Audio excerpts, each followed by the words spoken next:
guide and direct the communities on what season or what time it is for them to move or how to graze. And women on the other side will also have their responsibilities to take care of the families and, to try and provide food and all that. So I feel like it's something really simple, not as complicated as the modern systems can look like. And also the beauty about it is that just like the traditional African society that we were taught in schools, it's so easy, like we don't have that wrangles between leaders or elders and the young people and all that, because from the culture perspective and from what we know is that there is respect, you have to respect your elders, you have to listen to them, they carry wisdom and all that. With the emerging technologies and innovations, young people are also now playing key roles in taking this information and trying to see how they can embed them to what the traditional knowledge brings. Yeah. Thank you so much. And I think just picking up from what you've said about the traditional African society and our culture when we think about what we are told, that wants me to loop in, and I will look at that from the perspective of community, but just loop in Dr. Elaine and ask, from how the traditional African societies and how culture behaves, what is one experience in your leadership journey that made you realize leadership is not what it is taught? So I think first we have to say what does traditional African society means. I mean, if you think of the diversity of governance models that existed in traditional African systems, if you think of the fact that we had matriarchal societies and we had patriarchal societies, there are different ways of operating, different cosmologies, different ways of valuing women's roles. And so I would say for me, my journey, having been born in Rwanda, lived on 3 continents, studied in Canada and worked in Canada, both for 35 years and come back 3 years ago. What's been important to me is what does it mean to lead as an African woman? And what that means for some people doesn't look like leadership. Some people will say Eliane is too collaborative. She is not an authoritative leader, so she is incompetent. Some people will say I listen to too many people before I make decisions, so it looks like I'm indecisive. Some people will say, why should she be a leader? She doesn't look like a 6'2" white blonde male, and so she shouldn't be a leader. And so, part of it is who looks like a leader based on the experiences you've had in your life. And I was listening to something yesterday where young children who had never seen people who looked like them in leadership positions were given the opportunity to dream and to have an AI image of themselves at an adult age in their fantasy job. And the children were crying because they'd actually never seen anybody who looked like them, given that they were coming from marginalized communities in those positions of power. And so how we look at that interface of power and leadership is very personal. At the same time, it's very impersonal. So how we manage that is the really difficult space, because some people will say humble leadership is leadership that isn't visible enough. Some people will say men can be ambitious, but women cannot. And so how do you handle being an ambitious woman while also believing in the humility of being of service to the community? So how do you balance those things? And so one of the things I realized for myself is I had the opportunity to meet Wangari Maathai. We talked about Wangari Maathai earlier today. And, being able to look into somebody's eyes and see a leader, you can say, that person gives me hope that I can be a leader is really important. Because the definition of leadership really has to be at that interface of the personal and the impersonal. And channeling that requires also knowing that not everybody's gonna like you. and it's okay. And sometimes it's necessary, and it's hard. And so part of, for me, you know, if I think of Ubuntu and the idea of I see you and you see me and we are, because, you know, we are here together, it's really about how can my leadership elevate the communities that, you know, are on the continent, are you know, everywhere on the planet, leading C4 Aircraft as a global organization. But at the end of the day, how do we honor our ancestors, and how do we celebrate and create the space for future generations to be able to thrive? So it's really about holding those two spaces and realizing that leadership doesn't have to look like anything you've seen in the past, but it does have to connect to who you are, who your ancestors were in terms of all of the people that allowed you to exist today, and who are the people you wish are going to thrive in the future, and what is it you want to do to nurture that space, that land, for them to thrive in the future. Thank you so much. I have too many points, but I'll just pick on one so that it can tie to Mercy's submission, the interface of power, especially when you're looking, when you visualize leadership, what do you see? What's the first thing that comes to your mind? And so with that, I'd like to ask you, Mercy, in your own experience, how do you feel leadership needs to change, and what has influenced that thought so that it can reflect to the realities happening around us? Thank you. And I want to choose the white thread for wisdom. And what I'd like to do is share what was an incredibly formative experience for me more than 30 years ago. It was my third job after graduating from university, and I was in Bangladesh. I was working for CARE International, and I was the coordinator of the Women's Development Program. And it had two components. We did health education, and we did savings and loan groups. And very early on, I was selected to attend a workshop being facilitated by Dr. Robert Chambers, who some of you will know as the father of participatory rural appraisal. In the early 90s, this was new, participation, and not something we had done before. And we spent the day, about 20 of us, making maps with stones and sticks and twigs and little bits of paper and analyzing the environment around us.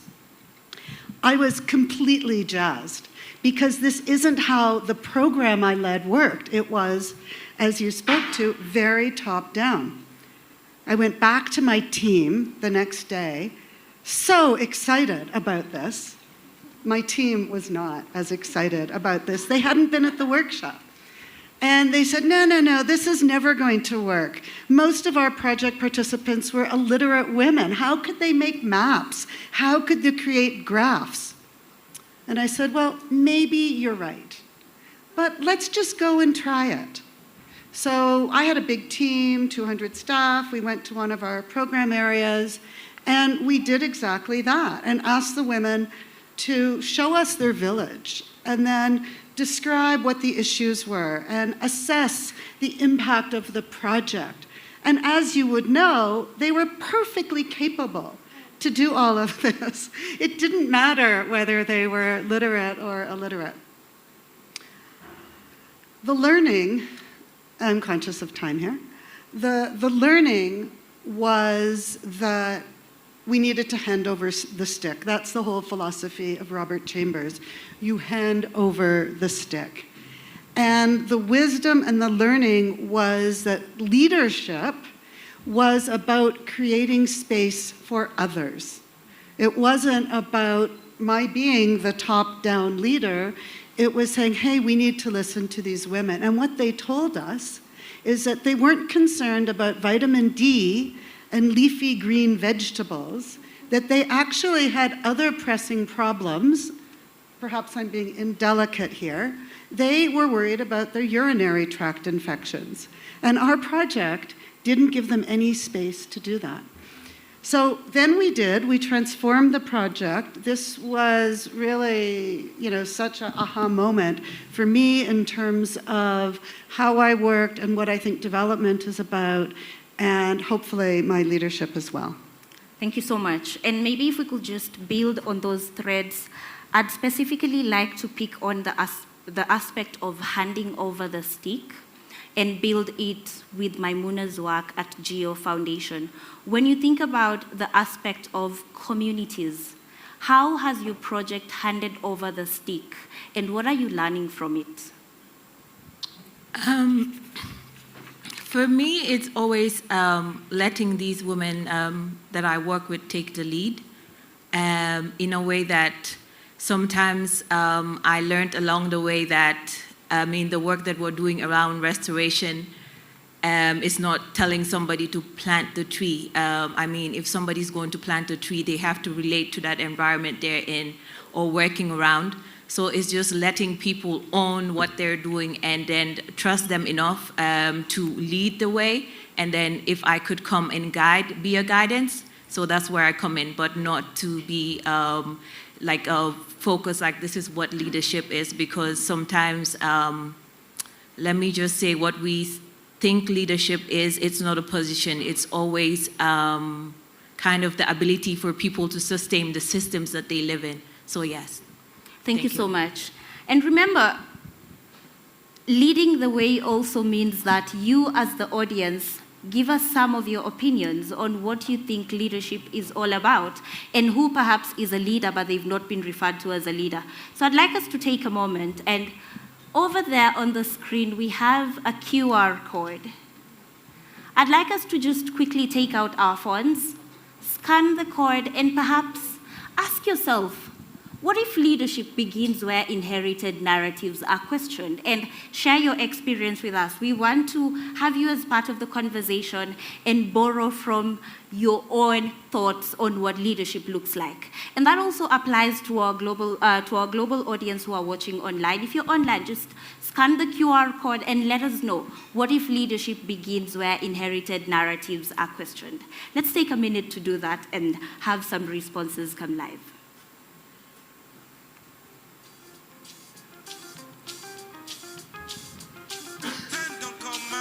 Are you ready to rise?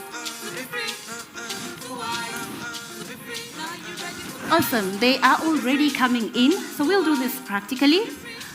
Let's choose black. I choose black because power is the strength that lifts us and allows us to protect and uplift and transform communities and the future. So we are going to connect power to communities. One more comment.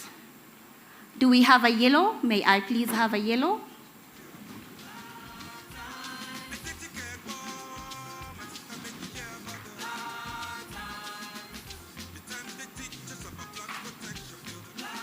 One more comment with yellow.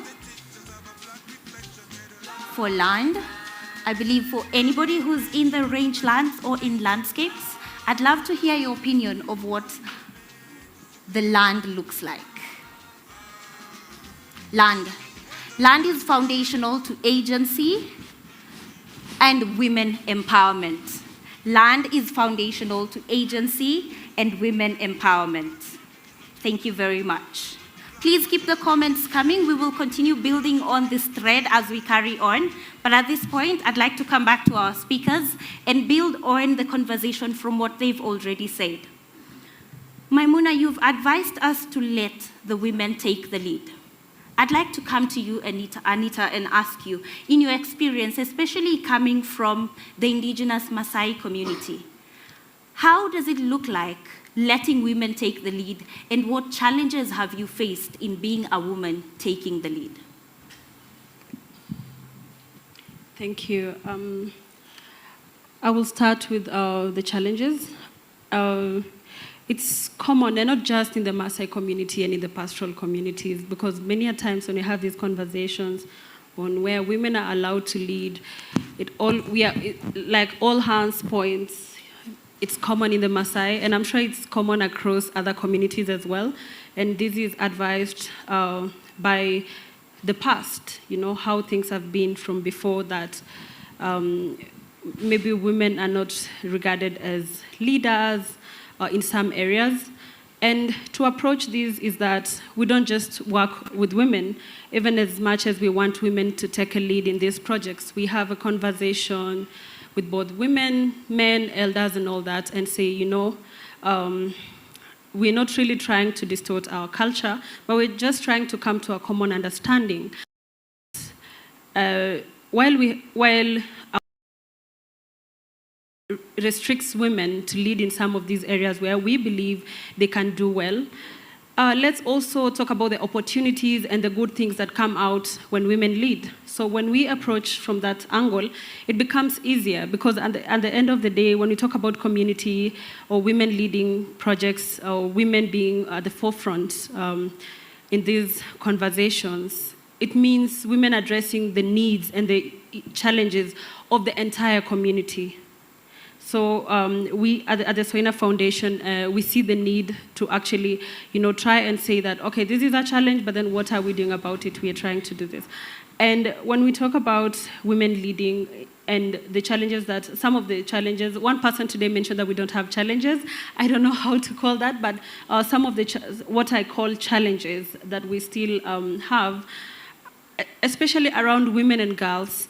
For example, the cases of FGM, the cases of education, the cases of, girls skipping school so that they can take care of, water and all that, child marriage and all this. It's important to have women lead such conversations, and because young girls will feel safer with women when it comes to these issues. But then again, women are also felt to be mothers, even mothers to the sons, mothers to everyone. So when we give women the opportunity to actually show them that, we don't want to just be the know-it-all, the experts and all this, but we also want you to be in charge of this. It makes everything easier. In the work that we do, from what Maimuna talked about her leadership, is that I also knew that leadership is about people who went to school. I mean, growing up, that you have to go to school so that you become a leader, in this context, a politician, and that way you can solve all the problems that you think everybody faces. But then in the work that I do, I have come to learn so much that it's the community. It's the community that are actually leading us, and everything that we implement actually comes from them.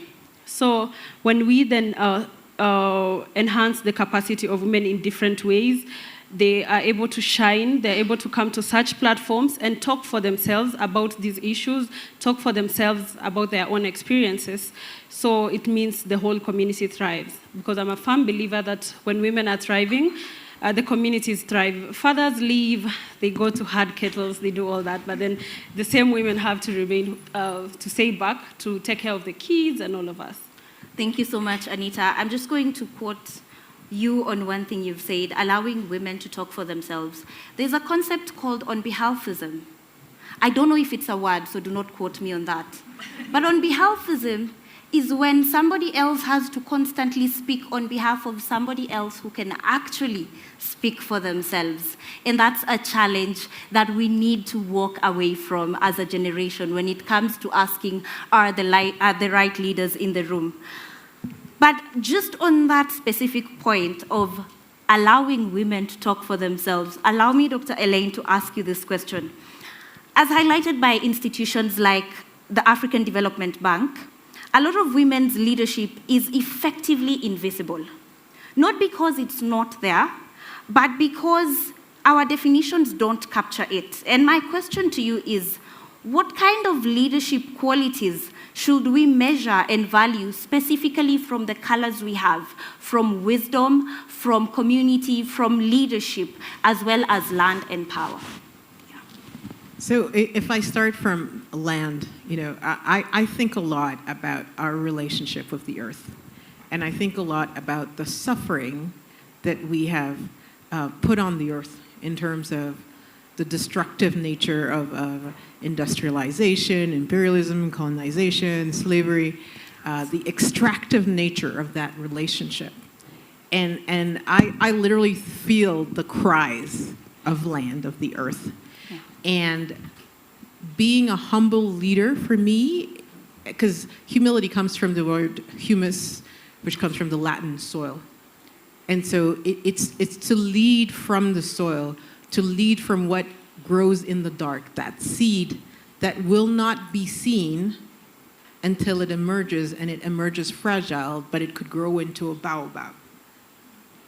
And so it's this idea of seeing the potential before it's there. And that's also the role of mothers. My own mother, when she was an excellent student, and she was offered a scholarship to go to university. But in her time, her father was like, why am I going to send a girl to university? So my mother didn't get to go to university. But she raised children who all went to university. So today, I have a PhD, several of my brothers have master's degrees, and we all have very prominent jobs.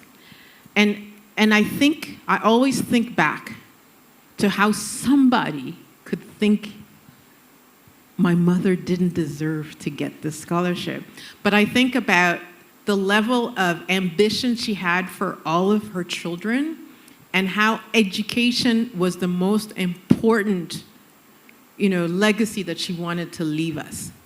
And so in that sense, I think about community, and where are you in a community that sees your potential before you even see it yourself? And the critical importance of surrounding yourself with people who, when you look in their eyes, you see a better version of yourself than you can ever imagine. And that life is about striving to be that person and getting to your last breath and saying, I gave it all. I did it all. And again, it's about this relationship of service, this relationship of how land gives us so much abundance, and how we should live in awe of what the earth gives us, and that we should have our innovation system, our science, our policies, our economies really reflect that reverence. And so that's where true power is, in reverence for the earth and for all the gifts that the earth gives us. Thank you so, so much. So we've been able to connect land to community and to power. I will add a thread to power shortly.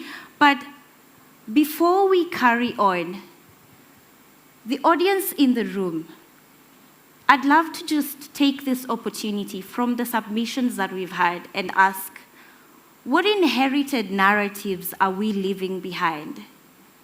What things have we been told about leadership that we want to drop as we head forward and redefine leadership for ourselves? And I'd just love 2 comments from the audience before we come back to our panel. Thank you. I do have a hand.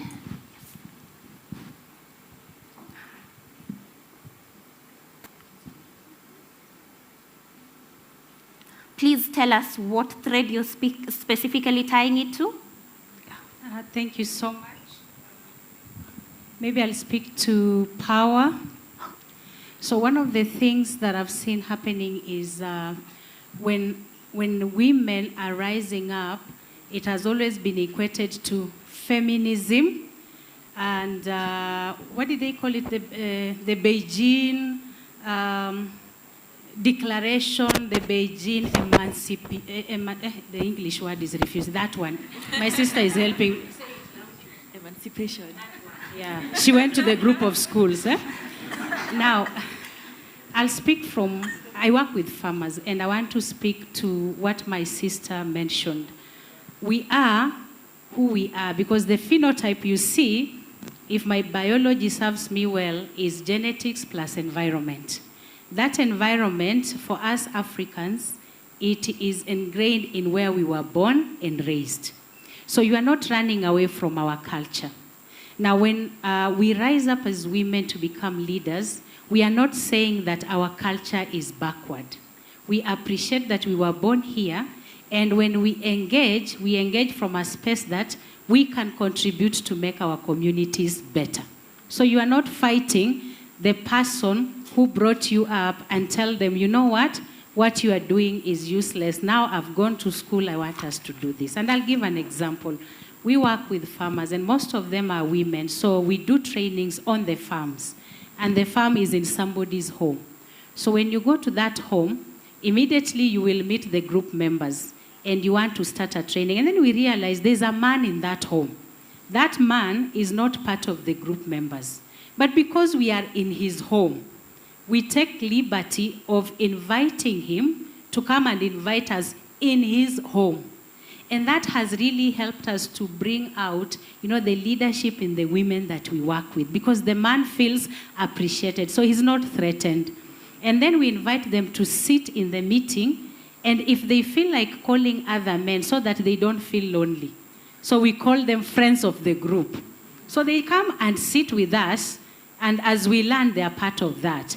And what we have seen gradually happening and progressively, they are allowing their women to express themselves. Yes. So it's not about competition, it's not about degrading where we come from, but it's appreciating that we are everything that we have been brought in the culture that we have been in, and then of course, plus the education that we're bringing on the table, we are able to contribute something as leaders. That is my submission. Thank you so much for that submission.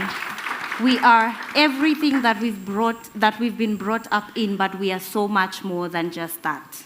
And at this point, because time is almost running out for us, I want to come back to the panel and take us quickly through our final remarks and a few questions that will tie us back to the thread that is almost weaving nicely. And I want to start with you, Mercy, because I left the conversation while we were at you. And the question that I would like to ask you is, what kind of leadership and thinking will define the future of Rangelands?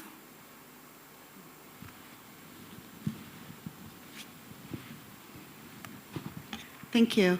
What's been really clear the last day and a half is that pretty much everyone in this room and these spaces recognizes the importance of pastoralists themselves being at the center of decision-making, at the center of leadership, and it not being something imposed. It's not about policies being imposed and then they follow. But we're all persuaded, and we're here in a silo. And I think and we don't necessarily have many. We have some pastoralists, but we don't have many pastoralists in the room. So I think the challenge for us is, going back to what I said earlier, to create that space. I think leadership is about creating the space for those who need to define the future of rangelands and pastoralists. And it is many different spaces that are upcoming. And it is about talking to ministries of finance, and it is about all of the Rio conventions, and it is about what do we do about post-2030. And I think our responsibility is to be humble and to find ways for those different types of leadership to emerge and have voice. And then, if I may, to your question about what kinds of leadership, what we've heard here is the importance of diverse leadership styles that are authentic and give space and respond to people's own realities. And I think still we don't have enough of that. And it really is about embracing that diversity of styles and approaches with that goal in mind of sustainable development, sustainable rangelands, and a healing earth. Thank you. Thank you so much. Embracing diversity, that's really important. And perhaps when it comes to embracing diversity, it just goes beyond gender. It goes to the aspect that you've just said. Pastoralists can make their own decisions. We do not need to make decisions for them. Women can make their own decisions. We do not need to make decisions for them. Anybody who you might not recognize as a leader just because of their demographic might actually have more knowledge that can impact the conversation long term. And picking from that, I'd like to go quickly to Anita. When you think about your community, what is one thing that global systems can understand specifically about your community to be able to lead and co-create with them differently? Just like many speakers, again, have spoken to it, is to understand that indigenous and traditional knowledge is very important. And of course, science has continued to borrow from it, even though they do not acknowledge it. So if I am to speak to the global systems, is that if we want to continue empowering, as it's put, these communities, we really have to acknowledge their importance and their role in all the conversations that we are having. But then also, while at it, it is important for the global systems to be intentional. The session that was here before this was about so many solutions, but then nothing is changing. But I look at it from a point of, we talk about these things, we don't lack the information. But then, are we really intentional about everything that we talk about? Every subject that we look at as intervention, because we will talk about it, but when there is no intentionality, then it becomes difficult to implement. So, if we are to actually acknowledge and work with communities and ensure that they continue to be stewards of these rangelands, then we need to be intentional about every conversation we are doing, every action we are doing, every conversation we are having, and every action that we are doing. Thank you so much, Anita. And Maimuna, just a few remarks, and sorry to put you on the spot. When Anita speaks about understanding the role of indigenous communities in conversations, how would you relate that to the concept of care?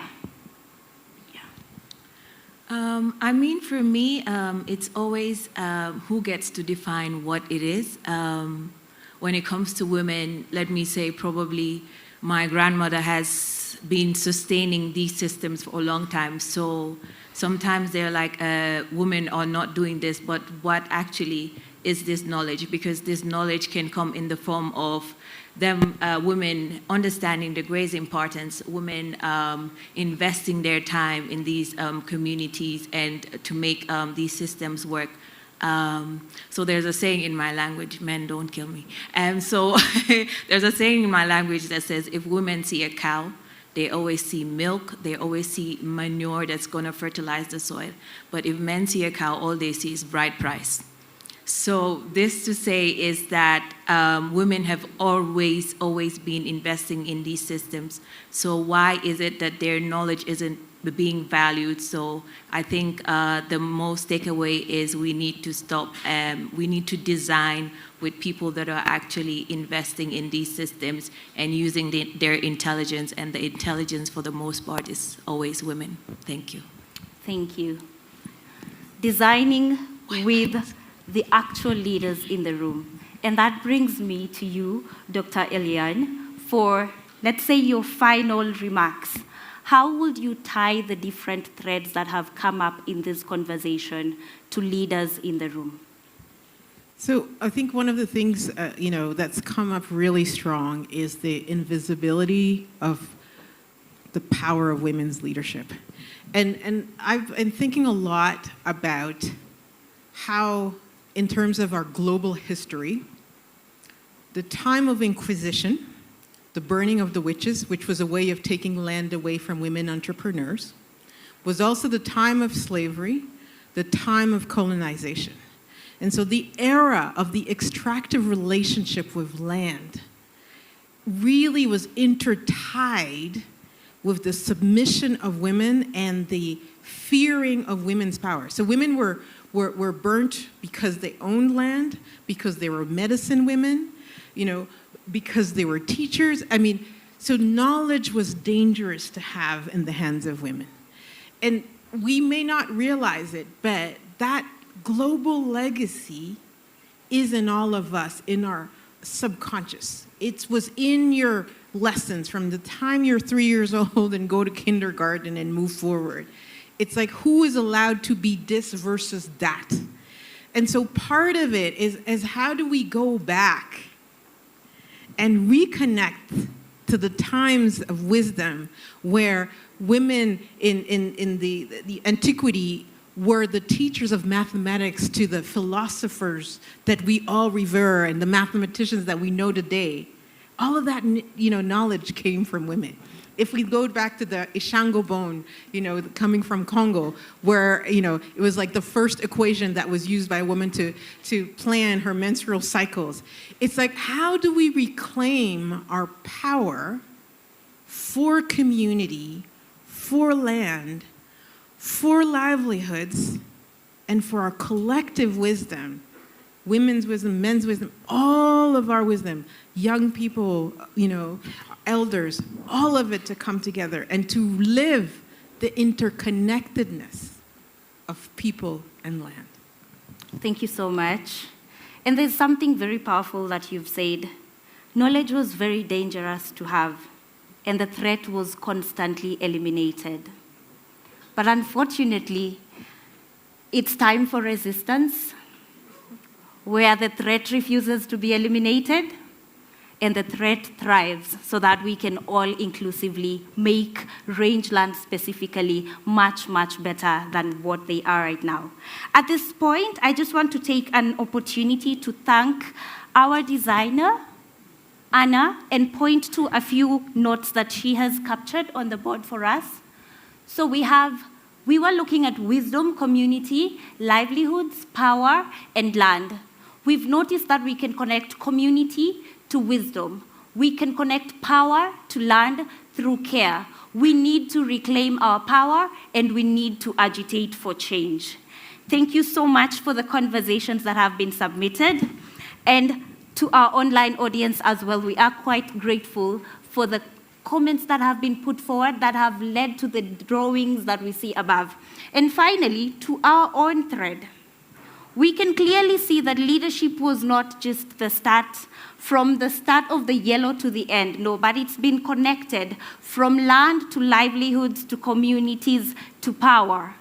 And so as we go forward, can we try as hard as possible to continue ensuring that we keep on noting leadership and keep on connecting leadership so that it's not a one-way dimension, but a multiple stakeholder dimension for the better of our rangelands. Thank you very much. And just before we leave, I'd love to request us to join and follow the GLF Women's Campaign. That will be a year-long campaign ending with the main event in 2027. So you can scan the QR code that's just above for more information. Thank you. Yes, absolutely. Let's appreciate them once again. Yeah, so we'll just take a group photo on the stage. Yes. And even as they do that, I don't know which word comes to mind when you think about women and leadership. Power. You can shout out a word and then I can. Power. Is there any other word? Wisdom. Resistance. Any other word? Family. Resilience.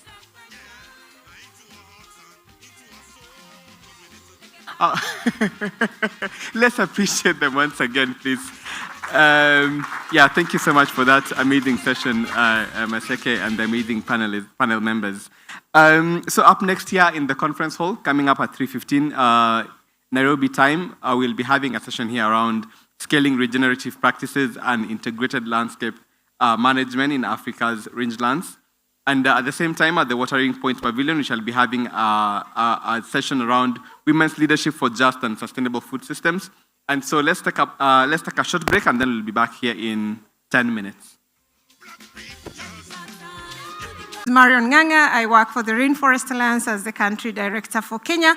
And I wish to welcome you to this particular session where we are going to hear more about integrated landscape management, regenerative and climate smart agriculture, best practices, lessons, and opportunities for scale-up in the rangelands. So I will give you a snippet of who Rainforest Alliance is, and then afterwards I will invite the program manager for Mount Kenya Sustainable Landscapes and Livelihoods Program. We call it Musuli Program, Dida Wario. And we'll also get a snippet of a collaboration that we've had with the UNICEF, involving the young people on smart farms and tree planting. Then we shall proceed with our wonderful panelists for a session that we also hope will give you a chance to engage on this exciting topic. So, we're gonna start off with the slides. Okay, so as some of you may have heard, Rainforest Alliance is an international non-governmental organization. We were founded by a very young American known as Daniel Katz. He was 24 years old. That was back then in 1987. And we do aim at creating a more sustainable world by using social and market forces to protect nature and improve the lives of farmers and forest communities. And today, our global reach, we have certified more than 7.5 million farmers and workers in the global south. And that covers over 5.7 million hectares of certified farmland in major agricultural commodities that are consumed globally, mainly produced in the global south and consumed in the global north. We do collaborate with more than 7,600 company partners. These are commercial partners or businesses. And to date, more than 42,000 products carry our seal. This is the little green frog. For those of us who are in Kenya, maybe you might have seen our frog on Kericho Gold Tea. And we also, beyond certification, have had a chance to implement landscapes and communities programs and projects. So far, we have implemented about 109 programs in the global south, and we work across 62 countries in the global south. We are an alliance, but we are also members of more than 61 partners and platforms and coalitions. What do we do? So some of you may know us for certification work, and others may know us for our landscapes and communities projects and program.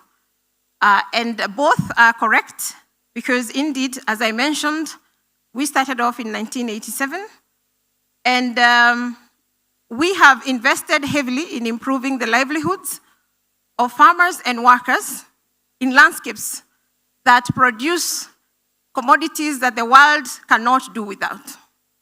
This is coffee, which is a fuel. So even as we suffer the pain of oil and gasoline following the unfortunate war in Iran, we are still fortunate to continue consuming our cups of coffee and also our cups of tea and chocolate, including the chocolate bar. And most of those commodities, they are produced in the global south, where we have led in certification work. We are currently the largest farm-to-consumer-led certification program globally. And in Kenya, we have certified almost 99% of the tea sector. And in our certification work, as I mentioned, our seal is a little green frog. You can see it there. And maybe then you start seeing it on Kericho Gold. They say once you see, you cannot unsee. And we do our verification work through third-party auditors who assess compliance, and they certify farms and farmer groups to ensure that indeed that the data we present is credible and traceable. We do have a very grand vision, 2030. And with the vision comes a slogan of "We are all in." Our vision is a world where producers and communities, businesses, governments, and civil society work together to thrive in harmony with nature. And beyond that grand vision of 2030, we have developed strategies. And one of the most important strategies that resonates with the theme of this year's GLF Africa Forum is our climate strategy. And on the screen is our climate action, where we aim to build climate resilience and reduce emissions across farms, forests, and rural landscapes, benefiting both people and nature. So our climate work is based on 3 pillars. Pillar 1 is on resilient producers, communities, and landscapes. Pillar 2 is aiming to achieve the lowest emissions possible and strengthening building resilient supply chains. And Pillar 3, we focus on policies and finance for locally led and nature-based climate action. We do have specific geographies where we have concentrated most of our efforts in the global south. We call them high-value geographies, but also thriving landscapes. And in Africa, we mapped out 2, Mount Kenya, thriving landscapes, and Sui River in Ghana. But we do also have others in San Martin, South America. We do also have in Asia Pacific and Mesoamerica. But starting this year, we are expanding beyond those thriving landscapes to cover or scale best practices across other high-value landscapes. And in Kenya, we do hope to target key water towers. But again, in line with this year's GLF theme, we plan to apply best practices to the rangelands, especially surrounding Mount Kenya, having piloted integrated landscapes management work in Embu and Kirinyaga County. So here I am introducing briefly the Mount Kenya Sustainable Landscapes and Livelihoods Program, but the program manager is here with us, Dida Wario. So allow me to invite Mr. Dida to give us a snippet of Musuli program. Asanteni sana.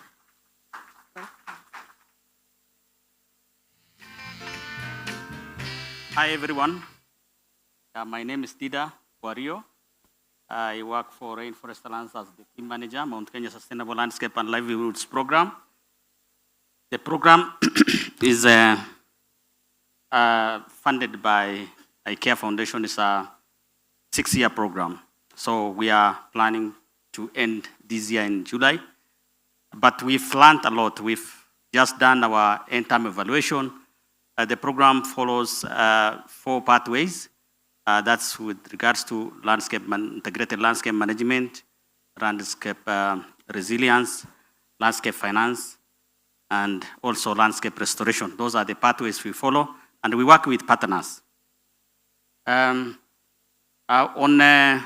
key things that our key interventions are on regenerative and climate-smart agriculture. We do integrated landscape management. We do private sector engagement, and we do livelihoods diversification and natural resource management. So we already have created Mount Kenya Landscape Management Board, which is an institution that is a legacy for the program. Then we aim to reconcile conservation objectives with economic activities around Mount Kenya, fostering inclusive partnerships between communities, businesses, and institutions. Therefore, just like my colleague Marion has said, whatever we have learned in the integrated landscape management approach we are using in the upper part of Mount Kenya, we are now replicating it in the lower part, which is the rangelands.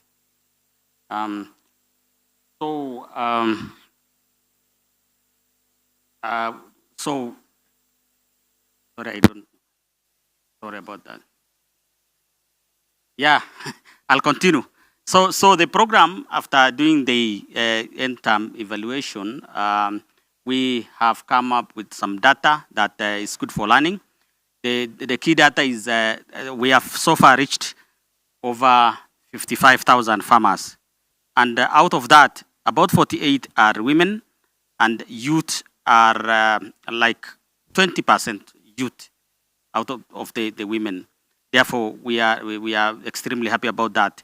The other thing is we are able to establish landscape finance with financial players. With one local partner we call Fortune Sacco, we have created a small fund that looks at supporting the farmers, the smallholder farmers, tea, coffee farmers, forest-dependent communities, and also the people who are in the same landscape. And with regards to landscape management, we were able to create landscape management board.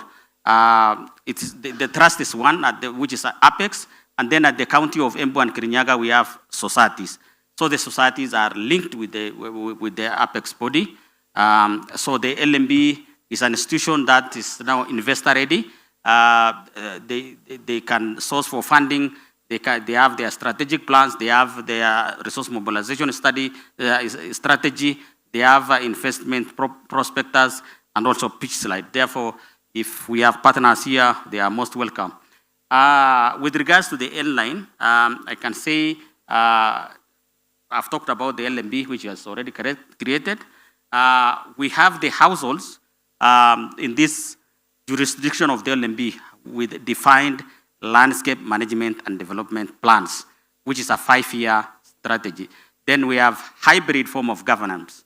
So in our government system, we have farmers, we have other community members who are not farmers, we have government, we have other international players, especially people who are working with the community.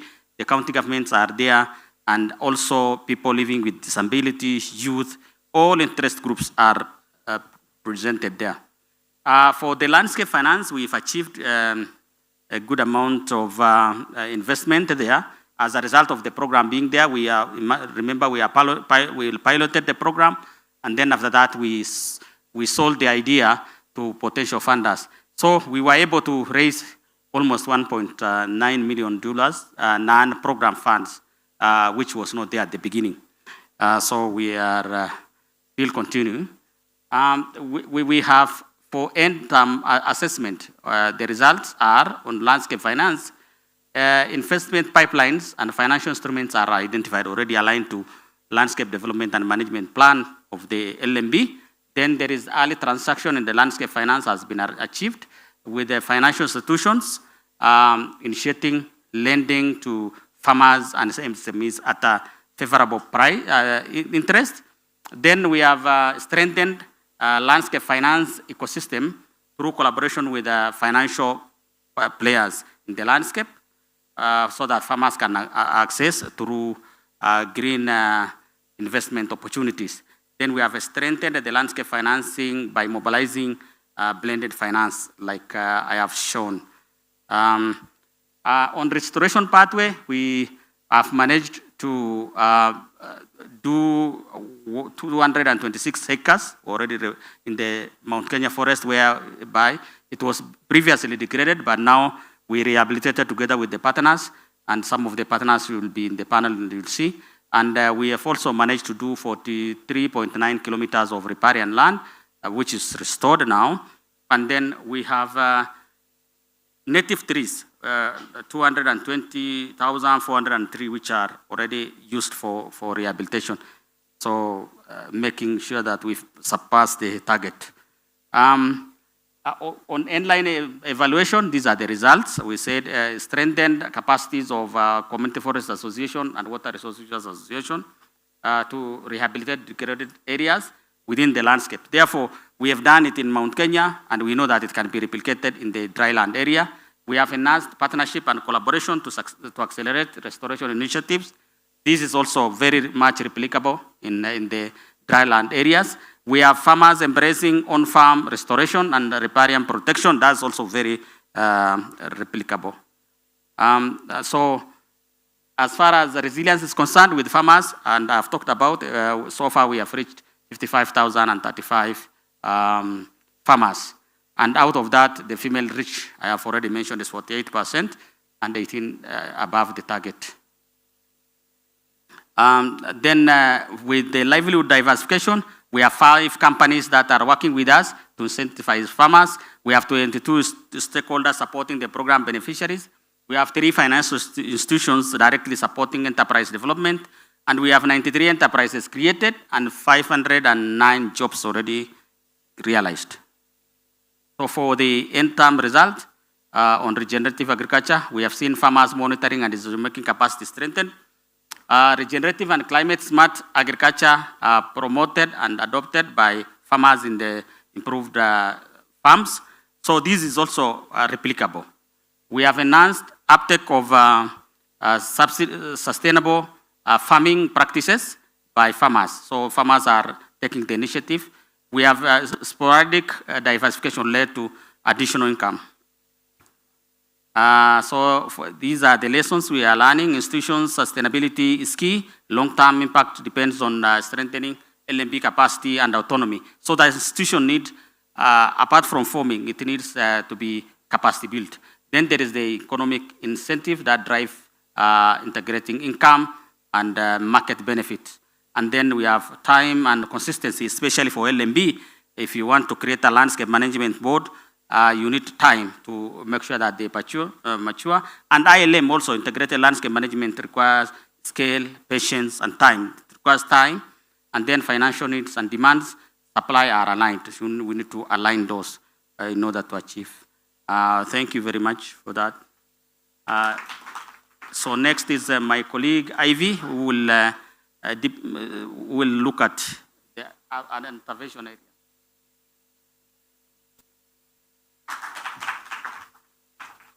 Yeah, good afternoon, everyone. So my name is Ivy Oktoi. I work at Rainforest Alliance and I support natural resource management. So today I'm here to highlight the work that we've been doing with young people in the rangelands of Embu County to empower them to initiate, manage, and support rehabilitation while building community resilience within the rangelands of Embu County.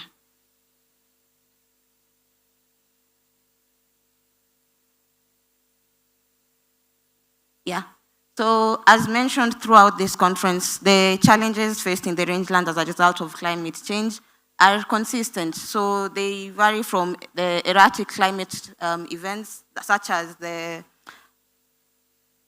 prolonged droughts, the erratic rainfall, issues around land degradation, and in our case, we found that in some cases they are left out in terms of these interventions being planned and being implemented.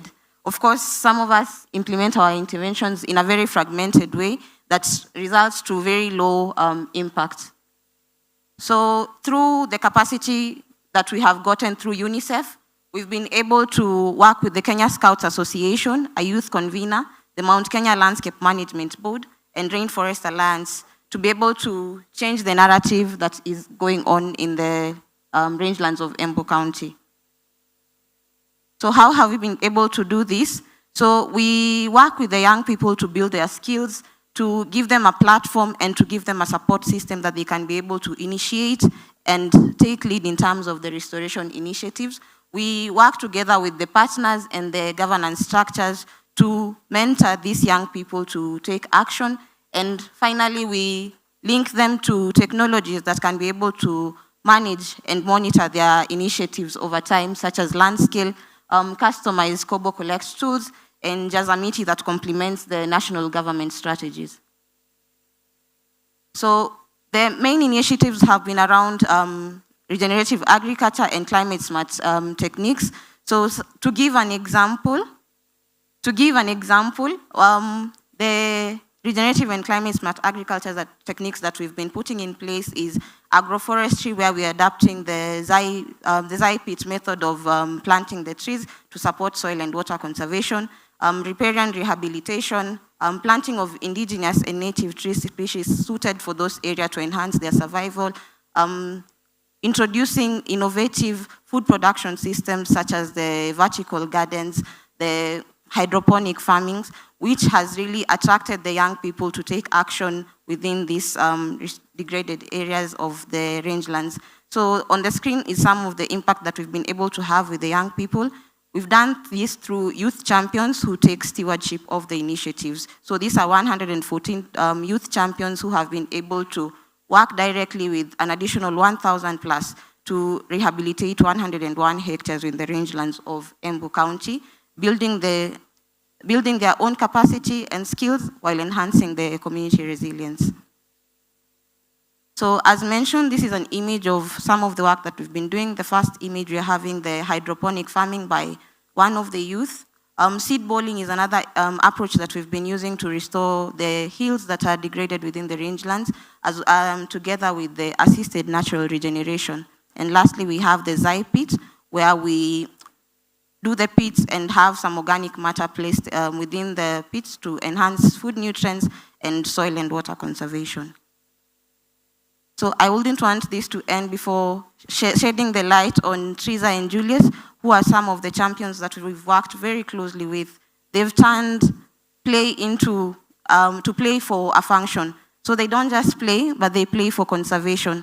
They've been able to mobilize sport clubs within the Mwea sub-county of Embu, and they've brought together 271 young people who are now playing as they are also sharing information about environmental conservation, how they can be able to incorporate regenerative and climate smart approaches, and they've also been able to adapt schools and mentor the young ones also.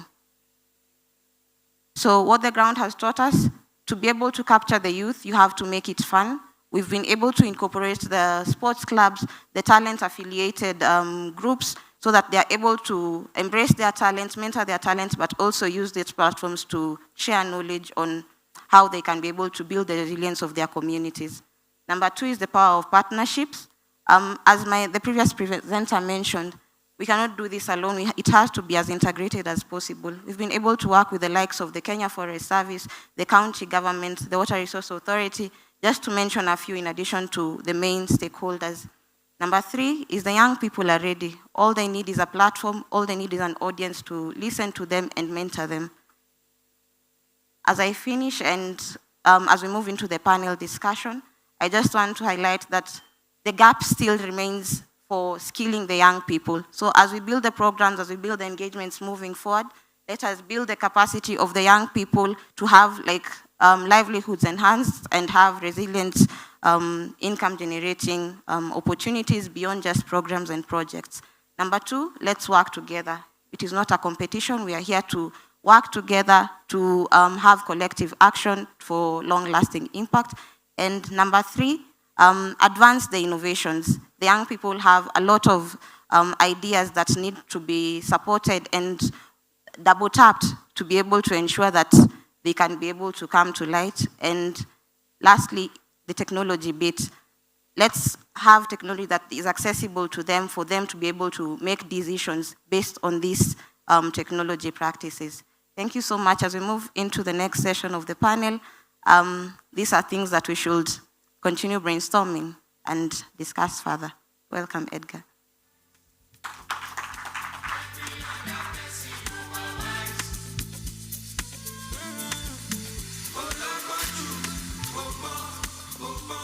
Thank you, Ivy. You know, I was just noticing in the previous sessions, every moderator was coming here with a tablet. But I have my papers. But I assure you, no trees were harmed during the summary of my notes. It's glad and it's really an honor to have you all here. And I want to welcome you to this expert session on scaling region practices and integrated landscape management in Africa's rangelands. And we are pleased to be part of this session, GLF 2026, and our important theme of stewarding our rangelands. Because we know across Africa, rangelands, forests, agricultural lands, wetlands, and water catchments are under increasing pressure, as has been demonstrated in all the presentations that have come before us. From climate change, from land degradation, from biodiversity loss, competing land uses, and growing demands on natural resources. And at the same time, these landscapes remain central to food security, livelihoods, culture, biodiversity, water systems, climate resilience. So in today's conversation, it's about moving from isolated interventions to coordinated, inclusive, and landscape-scale transformations. And it's about asking what it takes to scale regenerative practices, strengthening local institutions, breaking silos. Okay, thank you. Breaking silos, using data and tech responsibly, unlocking finance to ensure that communities, especially our women, our youth, are at the center of landscape stewardship. And as you have seen from the presentations at Rainforest Alliance, our work in integrated landscape management has shown that sustainable change does not happen through single actors or standalone projects. It requires a shared vision, strong local governance, credible evidence, inclusive participation, public-private sector collaboration, and long-term commitment. So today, we have an excellent panel bringing together perspectives from youth innovation, from the academia and research, water governance, forest restoration, public institutions, and grassroots community action. So allow me to briefly introduce our panelists for today, who are all experts by excellence in their various careers. First, we have Dr. Karis Enns, who is a senior lecturer at the Global Development Institute, University of Manchester. She researches on land use and livelihood change in rangelands, biodiversity finance, digital technologies, earth observation, and conservation governance. Her work brings a critical research and justice lens to the question on how rangeland transformation can be inclusive, equitable, and rights-based. Welcome, Dr. Karis. Yeah. Second, we have, Dickens Ryungu, a manager at the Water Resource Authority, the Piba Sub-Basin. Dickens brings practical experience in water governance, catchment restoration, climate adaptation, community resilience, and multi-stakeholder coordination in the Mount Kenya landscape. Karibu, Dickens. We have Miriam Kamau, who is the County Forest Conservator for Embu County with the Kenya Forest Service. Miriam brings over 3 decades of experience in forest management, restoration, community forest associations, and public community partnerships. Welcome, Madam Miriam. And lastly, we are joined by Muthoni Kariuki, also known as Noni, Miss Sustainable Africa. Noni is a young Kenyan climate champion farmer, a creative and a community advocate. She brings a grounded community perspective on youth leadership, women's inclusion, grassroots action, and the importance of local ownership in climate and restoration work. Karibu.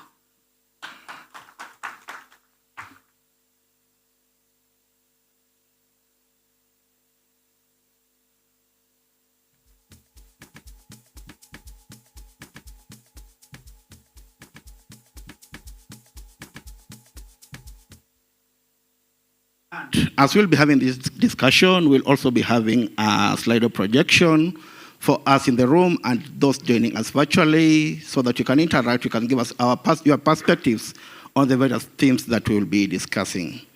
So to begin with, I would want us to begin by reflecting on the bigger picture. Across Africa, there's a growing recognition that regenerative agriculture, restoration, water stewardship, biodiversity conservation, and resilient livelihoods cannot be treated as separate agendas. They must be brought together through integrated landscape approaches. And however, we know that scaling is not easy. Many initiatives remain localized, they remain fragmented, underfunded, or dependent on short-term project cycles. At the same time, communities are facing real pressures, from degraded land and water scarcity to declining incomes, youth unemployment, and climate shocks. So the question remains, how do we move from promising pilots to lasting systems change? And we want to explore this through 5 lenses: of youth innovation, of research and emerging trends, water and policy implementation, forest and landscape restoration, and community leadership. So as our first interaction on Slido, I want to pose this question to all of us. What is the biggest opportunity for youth in regenerative landscape economies? So it will be projected, you can scan, and you can give us your perspective on what you think is the biggest opportunity for youth in the regenerative landscape economies. So let's begin by the role of young people. Africa is one of the youngest populations in the world, and yet they are always underrepresented in land use planning, in environmental governance, and decision-making. At the same time, young people are driving innovation, digital engagement, green enterprises, and new forms of community mobilization. So I want to pose this question to Noni. As young people are increasingly shaping climate action through innovation, digital platforms, entrepreneurships, and social movements, like one you've created, from your experience, what is the practical approach, or what practical approaches can help position the youth not just as beneficiaries, but as leaders and solution builders in the regenerative landscape economies?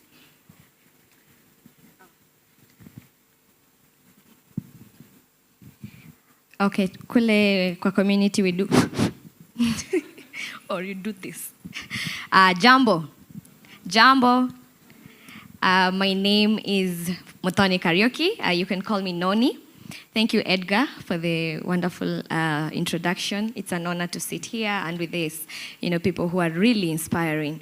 As you've said, again, as young people, we are the largest population in Africa and also in Kenya, where we are almost approximately over 75% of the population. And what that means that we are the majority. So that's a resource that we already have, as a country, on the human resource, human capital that we can maximize on. And as young people, again, we are in another era that we've gotten into. And we are saying, again, we cannot maybe solve the problems that have been there with the same tactics, So, and as young people, we are very creative, we are very talented. We have the time, we have the energy, we have the skills. And that is one thing as young people that we need to really recognize, acknowledge, and embrace. As you've said, as a young person, I think most of you can see I'm wearing like a sash, and I've been getting questions like, what's that? Does that mean that you'll sustain this beauty forever? Firstly, yes. But what this means is that I'm a young person who I realized that I have a talent in the modeling space. As I said, young people are very talented. And when I started, yes, it was, it's fun and all, until I realized actually this was my voice and this was my platform that I could use to impact and make a difference. And now, having grown up, in a rural community called a beautiful village called Kiambere in Mbeere, Eastern Kenya, that's Embu County, I had been at the front lines of, of climate change, the harsh impacts that affect these communities. And so this became my platform where I could be able to advocate for and amplify the voices of also my people down there and be able to bring sustainable solutions. So what we can do as young people is first own who you are authentically. Where do you come from? How are you going to, I call it a mindset shift, because leadership is not a title that you're given. Leadership is a mindset that you have to create. And it starts with yourself, because when I was growing up, we were waiting, most of communities, they are waiting maybe for help to come, not realizing that they are the solution. And that is like one of the things that, inspired me. I realized it starts with me. So as young people, we have to shift also that mindset and realize that we have the power. It's people power. And as young people, we can use that and align it with the multi-talents that we have, the creativity that we have, all these things that we have, we can align them for us to be able to be leaders, not beneficiaries, not just waiting for help. We can be co-creators towards these sustainable solutions. We can also leverage, we are living in a blessed time where we have technology. You see, like people are watching us internationally from all over. And that means that you can be able to we can tap into that as young people. We can tap into the technology. We have AI. We can go digital. We can be able to broadcast what we are doing, our creative solutions that we are bringing to these problems, and be able to be leaders, co-creators and co-designers to sustainable solutions. That's something else that we can do as young people. Something else that we can do as young people, again, is to use that technology and digitization to be able to find the right people, align ourselves, use the power of partnerships and collaborations. Because, again, as young people, honestly, one of our biggest problems is almost always money. funding. We say we don't have funding, but we are not aligning ourselves to, the right people, because money comes to the solutions, So you first have to start and show the value that you're creating, and you have to go out there and you have to show what you're doing. It doesn't start easy, but you have to be consistent. You have to if it's storytelling. I was looking at the beautiful artwork that has been showcased here at GLF. I don't know if you have taken. It's not just for decoration, by the way. They're stories. And that's another thing that we are leveraging on as young people, storytelling. I could see a farmer from India. I could see one from Botswana, I think, I'm not sure. I could see from different Portugal and all that. So we can leverage on that to be able to bring sustainable solutions. And this gives us power, That's the power that we don't just say, we want, but what are you doing? What are you showing your value? Are you aligning yourself to the right people and the right places?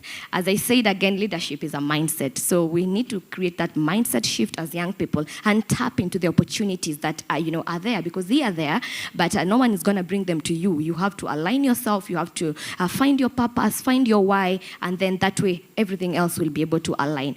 Remember, as young people, and everyone, the biggest tragedy is not the day you die, is living a life without a purpose. So find your purpose and be able to be a contributor and an agent of change. Thank you, Noni. You can almost touch that passion. And one thing that strikes is saying that leadership is not a title, it's a mindset. Looking at it from the community perspective still at you, Noni, from your experience in engaging in community-led environmental action within Embu, what have you learned about the role of grassroots communities, especially young people and women, in driving restoration and climate action from the ground up? Again, it brings me automatically to our theme, stewardship, stewarding. That's like leading. It's like a role automatically. And maybe from a religious perspective, being a Christian, we're told that we are stewards. Humans were given the role of stewarding, the creation and all that. And so it's a divine calling, firstly. And then the people down there, the role of the communities, the grassroots communities, that now we are talking about the rangelands and the pastoral communities, they are stewards, okay? And that means they are leaders. We've said a focus on the women. Women naturally are stewards, we know that. Are we together? Can I get a yes? Do I have women? Okay, thank you. And women are natural stewards, okay, of everything. Everything you give them, they steward it. They're able to nurture and do that.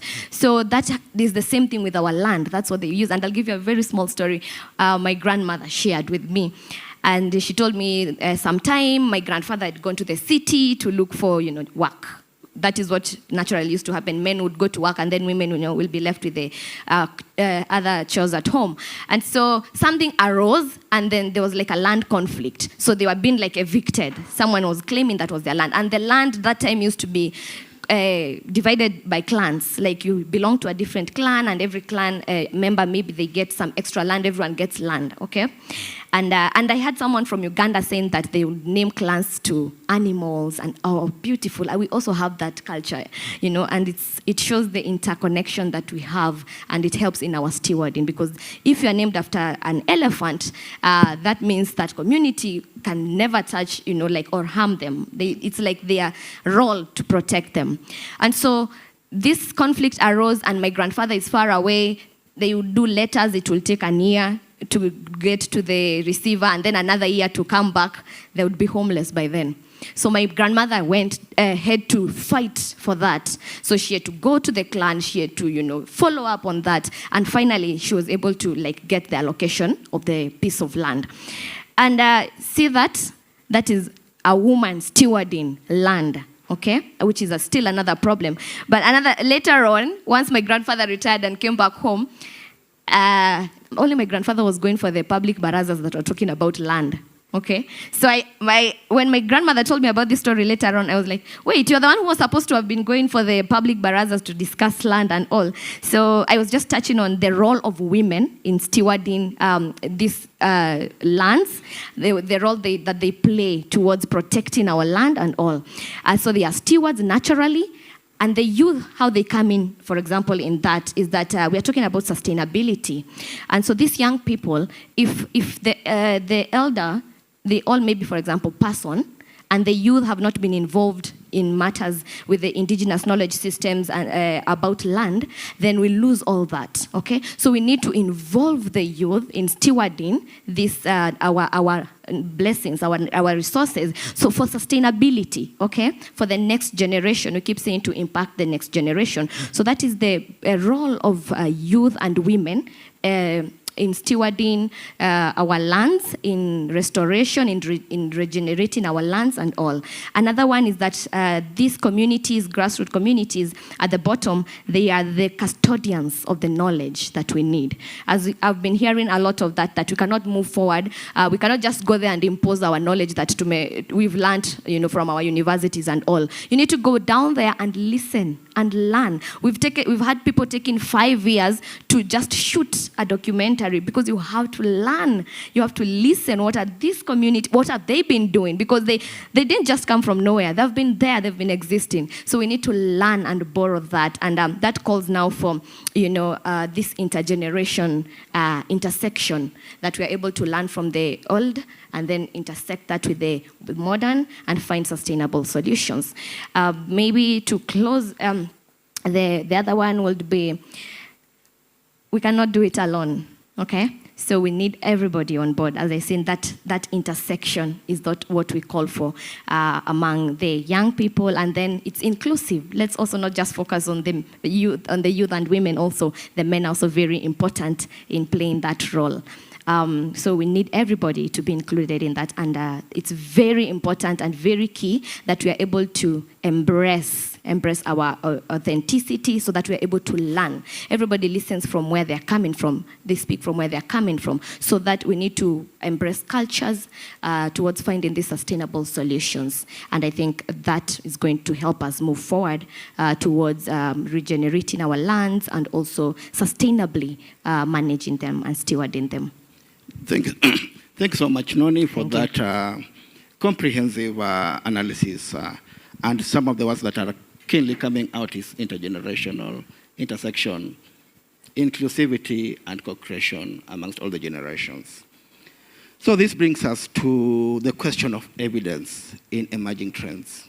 And as interest grows in biodiversity finance, carbon markets, Earth observation, digital monitoring, and private investments in rangelands, we need to ask not only what these tools can do, but also what benefits, who decides, and how rights and livelihoods are projected. And again, I want to throw it to the room with the question on when scaling regenerative practices in rangelands, what is often overlooked? When you are scaling regenerative practice in the rangelands, what is often overlooked? So the question to Caris ends. From your research in rangelands, land use change, conservation, and livelihoods, what should practitioners and policymakers pay close attention to when scaling regenerative practices and landscape-level interventions in pastoral and rangeland systems? Thanks so much for the question. So I would say if we are thinking about the definition of regenerative practices as holistic land management, so practices that protect the soil, protect biodiversity, sequester carbon, pastoralism, at least as it's historically been practiced in Africa, is a regenerative land management practice. Characterized by mobility across large spaces, it cycles nutrients, it promotes ecological connectivity to the benefit of people, livestock, and wildlife. It supports soil health, it supports healing the land, restoring the land of degradation. This is what pastoralism is. It is a regenerative land practice. Of course, we know there's structural barriers today that make that not always possible, and these barriers are economic, so they're a lack of market access, they're social marginalization of pastoralists, but they're also ecological. And from an ecological standpoint, I would say the main barrier to pastoralism fulfilling its regenerative potential is the impediments on people's mobility. So due to land uses that fragment mobility, due to conflict, due to climate change, due to investments that prevent pastoralists from being able to move across the landscape, we also see regenerative practices being stalled, regenerative practices facing barriers that they shouldn't. And in response to these barriers, I think we see a lot of emphasis in the policymaker and the practitioner community to try to recreate pastoralism that doesn't require scale, to recreate pastoralism in smaller and smaller spaces, still trying to achieve the ecological benefits that pastoralism should give us, but without scale, without landscape. And of course, sometimes this might be necessary. Sometimes restoring mobility just isn't possible, but in most cases, it's not. In most cases, we can restore mobility at scale in order to allow pastoralism to have its regenerative potential. And we know this is possible because we're doing this for wildlife already. If you look at a country like Kenya, there is so much emphasis on restoring corridors for wildlife, restoring movement for wildlife. There's so much funding going towards this. It is complementary to restore mobility for pastoralists at the same time, alongside mobility for wildlife. So we can restore the conditions for all, for wildlife, livestock, and pastoralism together in order to restore pastoralists' regenerative potential. And this is where I think Rainforest Alliance's approach of integrated land management, bringing everyone to the table, is so valuable. This includes elders and traditional authorities, those that understand pastoralism's ability to achieve its regenerative potential and what stands in the way, what the barriers are. With everyone sitting at the table, there's a potential to achieve this again. So in answer to that question, I think what policymakers and practitioners need to be thinking about in scaling regenerative practices is learning from pastoralists, because they are the original regenerative land users. So attempting to work with pastoralists and pastoralism rather than trying to change it, and seeing pastoralism as the landscape level nature-based solution that it is, rather than trying to impose new nature-based solutions on pastoralism. So in thinking about scaling what Rainforest Alliance is doing, I think there's a lot to learn from pastoralists, and that's really exciting. Yeah, thank you so much, Caris, for that. And I see from the slide, the room is in consensus that what's lacking is indigenous knowledge. When you're scaling regen practices in Rangelands, what is often overlooked is indigenous knowledge that also aligns with what Noni had said earlier. So we want to look at breaking silos, and it's one of the key things that is the elephant in the room. And one of the key issues that comes up repeatedly is fragmentation. When you're looking at landscape issues, water, agriculture, forestry, livestock, community development, climate action, they are almost implemented as separate entities or separate institutions. Yet at landscape level, these systems are deeply connected. So I want to pose a question to Dickens. From your experience working at the Thiba substation, where you have worked with communities, with county actors, development partners, and institutions under a landscape approach, what practices or what lessons, what practical lessons have emerged on coordinating water resource management, catchment restoration, and community resilience? That is a very good question. And before I answer, I'm going to ask a question this way. How many have done landscape activities? You have a beautiful coordination meetings of the project end, the coordination end. That is what happens in us until we learn 3 brutal lessons. The first lesson is that we are to do with the legal recognized group. We are not talking about bureaucracy. We were not dealing with the group. We didn't deal with a group which was recognized, and the group is Water Resources Use Association, which is legally, it is backed by Water Act 2016 and Water Resources Regulation. So when I'm sitting with the representative, that is rural official, I'm dealing or I'm talking to somebody who is accountable. And second thing, the lesson we learned, the second lesson is about shared management plan. You know, we have different institutions. There is agriculture, there is water, there is county government. We came together through a shared management. And that shared management we call sub-catchment management plan, where we discuss the problem of that catchment, the possible solution, the activity to remove the cause, the budget, the indicators. And this one can be borrowed in rangeland management, where we create a rangeland management plan where we can share and come together. And the third lesson you learned is about conservation must pay. If it does it, it will fail. So, for example, in Ziba, I used to tell somebody, can you protect the riparian land? Stop cutting the tree. But I have to create alternative livelihood enhancement. And we created in two parts. First thing, we created enterprises. We were supported by Rainforest Alliance, where we have business. And they are not pilot. They are business making profit.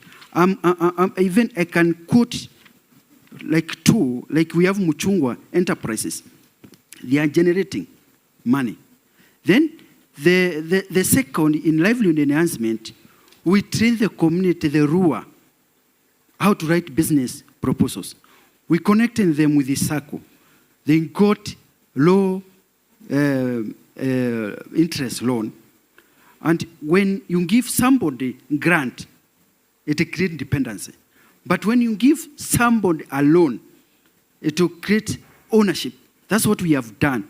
In rangeland management, let's deal with a legal, not a temporary community. Don't discuss with the project management committee which are not legally registered. Because if we do that, we will be accountable. Thank you so much, Dickens. And we want to then look at lastly the role of forest restoration and long-term landscape stewardship. And while at this, we also want to pose to you in the room and those watching us online, what is the most important ingredient for successful restoration of rangelands and forests? What's the most successful ingredient for the restoration of rangeland and forests? You can also type and we'll also sample a few of your answers.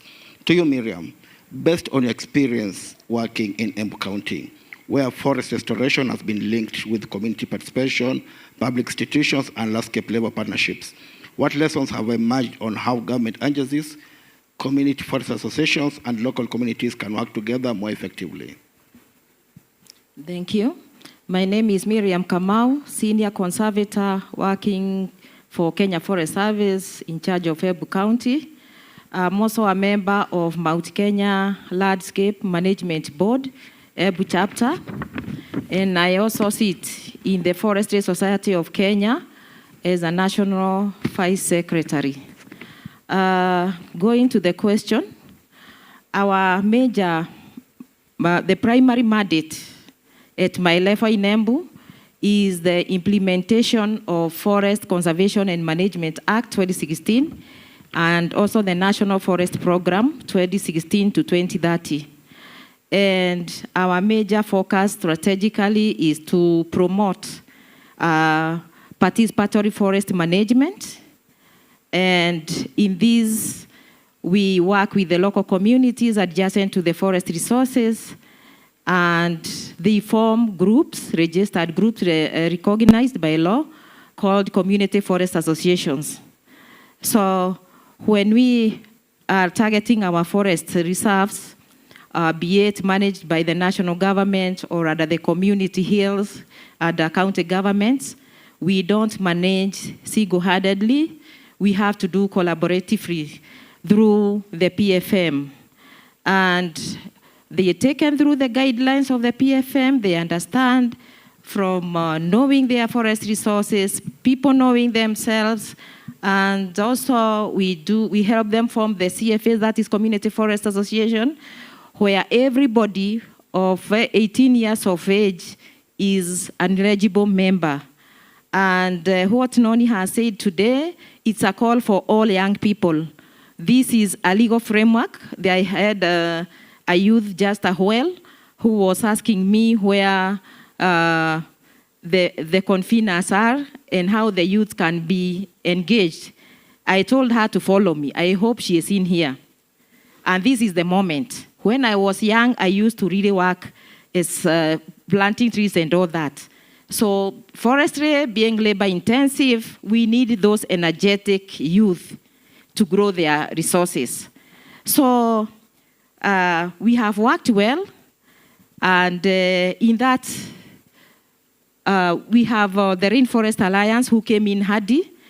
Our participatory forest management plans had expired, and when Rainforest Alliance came in, they were able to sponsor the whole process. It's an 8-step process of the whole management plans review, and also writing and negotiating, drafting and signing and launching of forest management agreements. These agreements are law-abiding, and they are the ones which help the CFA, who have a structural organization. I mean, the organogram, their organo structure is there, so they go straight to implementing with us. So they are there, even they are enshrined in the CAP, that is in Forest Conservation and Management Act 2016, and currently it's undergoing amendments. It's in the Senate, and even most of the issues that they have said during the public participation are being amended in the current bill. Now, the lessons learned. We have been restoring all this time, but we have learned that we need synergy.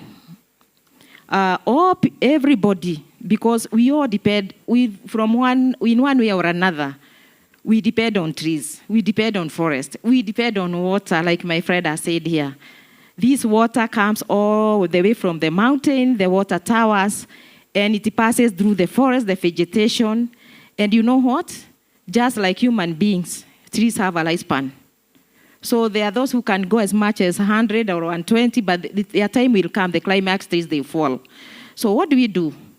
We help the degraded areas to do rehabilitation, that is one, and through tree planting, the indigenous that are native to that area. And also, we allow for natural regeneration. How do we do that? In the CFAs, we have scouts. These scouts are the ones who form the social fencing, and the areas are left untouched for the time, because every grown-up tree will produce fruits. The fruits will drop down and become seeds. Then when the rains come, what will happen? They'll germinate. So because we didn't go there, we call it natural regeneration. And where we were here, I saw a gecko somewhere.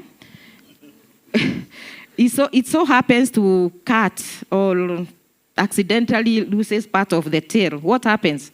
With the time, it can regenerate naturally. So we are here, we are talking, it will heal and grow new, afresh. So what we are trying also to do outside the gazetted forest, we have agroforestry, we have farming, regenerative agriculture, whereby we are trying to heal our soils, our environment, and make it better. So we are doing agroforestry in a big way, and we are encouraging conservation agriculture, where when you remove your maize stalks and all that, you don't remove them from sight. You leave them spread over the ground, and then we do cover crops. And these cover crops and even mulching, I had somebody mention, they are helping us to protect our soils from further degradation. At the same time, when it rains, the raindrops will not go directly to the soil to scoop. It will help the water, this water, to seep slowly, infiltration into the soil. And also will protect the soil leaching. Maybe you have seen the irrigation they do with sprinklers. You see that soil is sometimes with time, there's a lot of leaching and it becomes sick. So in conservation agriculture, we are telling them to use dosage. You just put what is necessary for that crop. And then we do it just around the root, so that you don't spread the acid and it will not have you don't have other plants around there. We only need to use it minimally, efficiently, and effectively. More so, we are encouraging people to go to going back to our roots. We grow the drought resistant in climate smart agriculture, drought resistant crops like cassava. We have the cereals and pulses like in our dry areas. And also, we have very big chunks of land in the dry land, like in case of Embu. And we are encouraging those owners of the land who don't live there to come back home so that we can improve. We do plant high-value seedlings. Like today, we are doing improved Melia fulgensia down there. We have other fast-growing indigenous trees, which will give, and also the fruit trees. They'll serve as a environment. They will heal our environment, and at the same time, they'll bring money, economical improvement, and then food security. Thank you. Thank you so much, Miriam, and indeed all the panelists for your very insightful contributions on the topic of the day. And this discussion has reminded us that our rangelands, our landscapes, are not just empty spaces on our maps, waiting for solutions from outside. They are living systems that are shaped by communities, cultures, institutions, ecosystems, markets, histories, and stewarding them requires humility, partnership, evidence, inclusion, and long-term commitment. Indeed, we saw from the slide here that what is required for partnership, the overarching word is Ubuntu. Thank you all for participating or taking part in this session of conversation. We would have wished to have more time for your Q&A, but our time is all spent. I'm going to take this moment to welcome back Marion on stage to appreciate our panelists with a gift as she closes the sessions. Thank you so much, Marion. Okay. Thank you, Edgar. Asante sana. A big round of applause for Edgar and the wonderful panel. And indeed, he has summarized well. And thank you so much for engaging through Slido. As I said, Rainforest Alliance is an alliance. It's a movement. We welcome you to follow the frog. We welcome you to join the alliance. But we also request you to invite us to join your platforms, your organizations, and let's work together. Indeed, we see the power of integrated landscape management as an opportunity for collaboration, opportunity for leaving no one behind, and an opportunity for ensuring that we realize SDG number 17, which is the partnerships for the goal. Asanteni sana.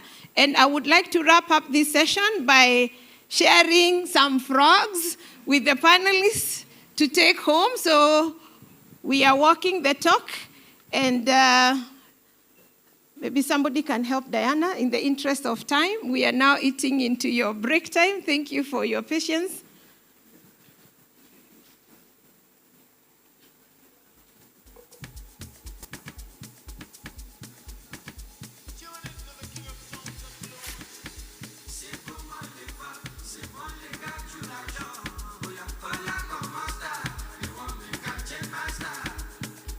Okay, so we'll start by thanking Madam Miriam from Kenya Forest Service. Thank you, Miriam, for the good job and for stewarding the rangelands. Asante. Okay, we'd also like to appreciate Water Resources Authority, Bwana Dickens. Thank you for believing in the dream of developing management plans in the rangelands.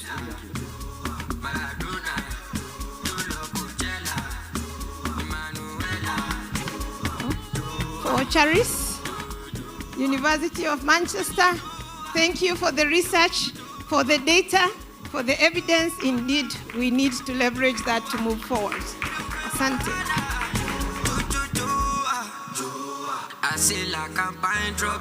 Noni, Miss Sustainable Beauty, and also Miss Tourism Kenya.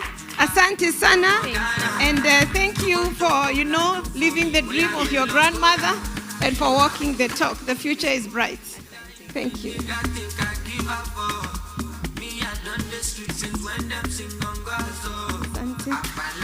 And to our wonderful moderator, Mr. Edgar Kadenge, he's also our lead for Thriving Landscapes. Thank you for that wonderful conversation.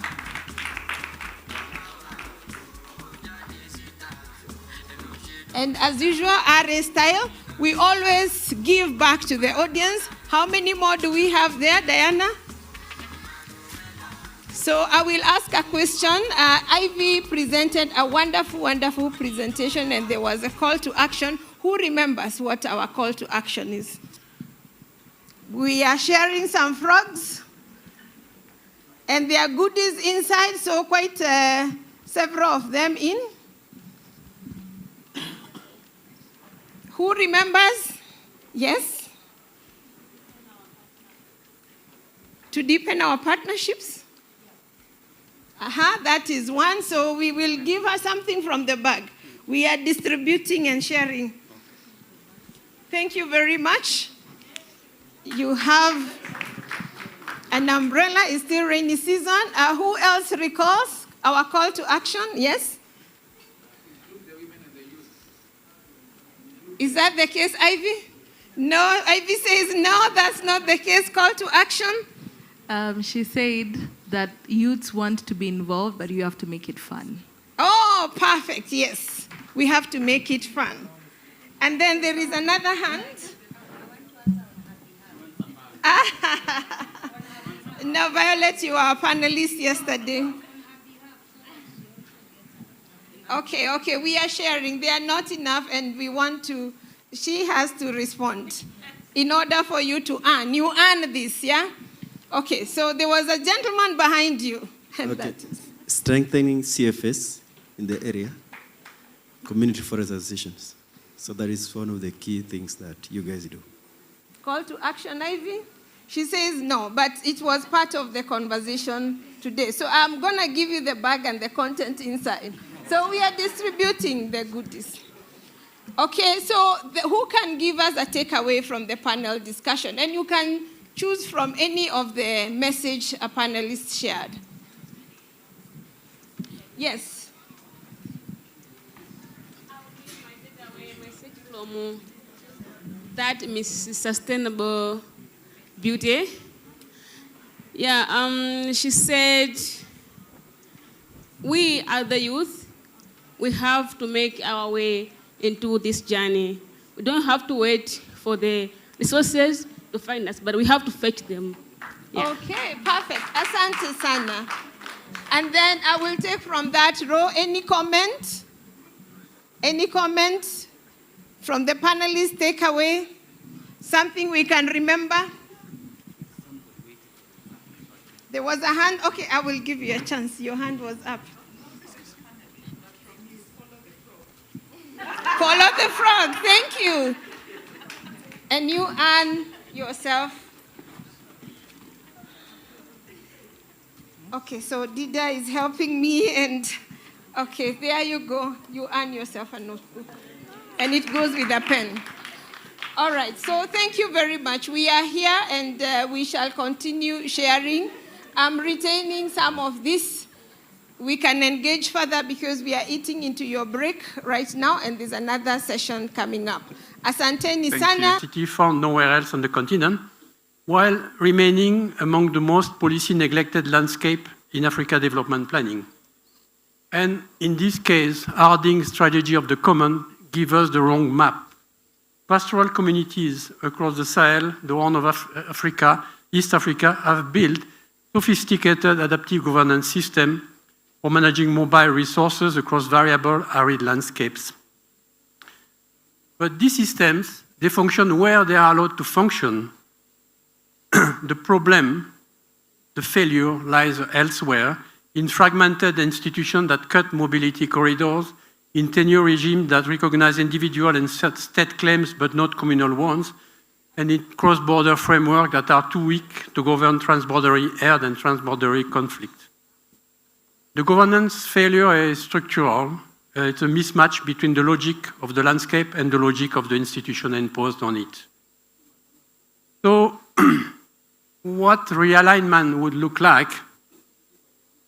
You want to govern landscape rangeland as living commons, we need three things, according to me, but I'm sure that first, you need to have mobility rights secured in law and across borders. You need to have customary institutions recognized rather than displaced, and you need a policy coherence across livestock, land, water, climate, and security, because in rangeland, these are not separate sectors. And what Africa will resolve about governing this mobile, common-based, climate-exposed landscape will matter well beyond the continent.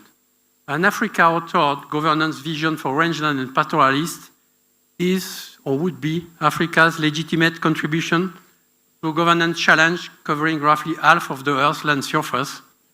And the COP17 and the International Year of Rangeland and Pastoralists are the immediate arena in which that contribution needs to land. And I will finish by leaving you with three questions that hopefully will trigger some reaction and things.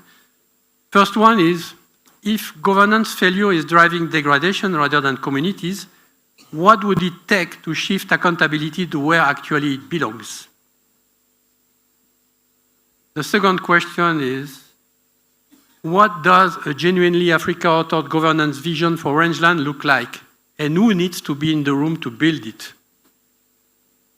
And finally, the last question is, what is the one governance commitment you are prepared to make and to be held to when you leave this room today? Thank you.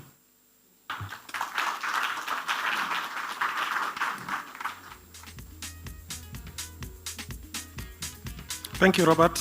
I think that's a very interesting insight, just to help us, try and understand the interconnectedness between ecology, people, and resources. And my second speaker opening this session is Professor Apollonia, Director General from the International Livestock Research Institute. Welcome, sir.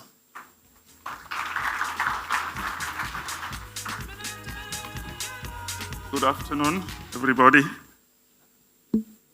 Let me first thank the young people that I've seen on the video from Cameroon, my own country, from Ghana, and also DRC. I think more than a few things that they've said, we've seen people who are deeply connected to the land, deeply connected to their communities. It's very rare these days to see young people who are willing to stay in rural areas. I think we have to commend that. And I think if we were to measure the success of GLF up to now, I think that could be a good measure. How are we interesting the youth to really care about the land and remains in the community? So we've had excellent 2 days discussions. On this, I want to thank Eliane and the whole team here, Robert, C4 ICRAF, for championing this. I think more than a decade ago, this was the invisible. You talked about the language that very few people could understand. And I think today, we are speaking from the same sheet, we are speaking the same language, and thanks to your leadership. And we strongly believe that moving forward, this conversation will not just stay here in Nairobi, they will be taken to our communities. We had booths here with people sharing their experiences and stuff like that. I want to really also acknowledge the work that the GLF as a team has done. It's a very broad group of people, but the way they have managed to bring people here, less than 1,000 people or close to 1,000 and several thousand online, is really a global conversation. I think we have to leave this place. If we were not ambassadors, we become ambassadors of the case that we are trying to make here. For far too long, there's been a persistent belief that the rangelands in Africa are marginal lands, and the people who manage them do not have the capacity to do so. We've seen the contrary. People have the knowledge on the ground. They know what to do. And we have seen over the last 2 days that this is not the case. Communities are best placed to manage their own land. but require technical support to address new challenges such as invasive species and more enabling policy. What's really at the heart of what we're discussing here is that we have evidence, we've done a lot of research, but we failed to connect that and drive the policies in the rangelands. The work that we do at the International Livestock Research Institute for the past 4 years has shown that the economic and biological rationale of extensive pastoralism can coexist with benefit in wildlife, conservancy, carbon sequestration, and other ecosystem services. There's many of the benefits that we can list here. We shouldn't see the rangeland as a problem. We should see it as a solution for a global climate change problem that we have. And the data is very clear. Yesterday we had a press briefing. Eliane mentioned what percentage of the land exists in the rangeland. How much economic development are we deriving from the rangelands? I think those are the numbers that should help us make the right decisions. And from our perspective, I want to highlight a few things. One is we must see the rangeland as and pastoralism as productive system, food systems. There are food systems embedded there. People have to eat. People have to draw income. People have to do all kinds of things. And I think it's really important for us to highlight some of the work that we are doing to make communities in those rangelands even more resilient. We are able to talk about the red Maasai sheep, which is really tolerant to heat stress, and that could survive in those ecosystems. And there is much more, including building insurance schemes for pastoralists to actually de-risk their assets when there is prolonged drought. There is much more that we can talk about, but I think it's really important also to talk about the stewardship in the rangelands, to leave that stewardship in the hands of the pastoralists. They are not just people who don't know what to do. They really want to do things right, and they need our support. And we have to move from emergency relief to anticipatory actions. And we have put together through the Jamil Observatory mechanism for data collection and use that data to support pastoral systems and to try to make decisions just before some of the emergency take place. And I think the conversation that we have here today must continue. And to continue, we must use research and knowledge from all stakeholders to strengthen systems which empower pastoralists to continue to flourish and lead their own development. ILRI stands ready to bridge the gap between research and reality. We are committed to a science that serves the people and the policy environment that honors our most valuable rangelands. And I want to close this by thanking the young people who have helped to drive this conference. I have not seen any person who is above 45 on stage in the speaking, and I think that's the legacy that we want to do. And let me leave it here to say that congratulations to the whole C4 aircraft team, to the GLF team for really driving this. This has been a playground for us at ILRI. We've had so many side events to showcase the work that we're trying to do, really integrating livestock and the forestry and the rangelands and the food system. Thank you so much.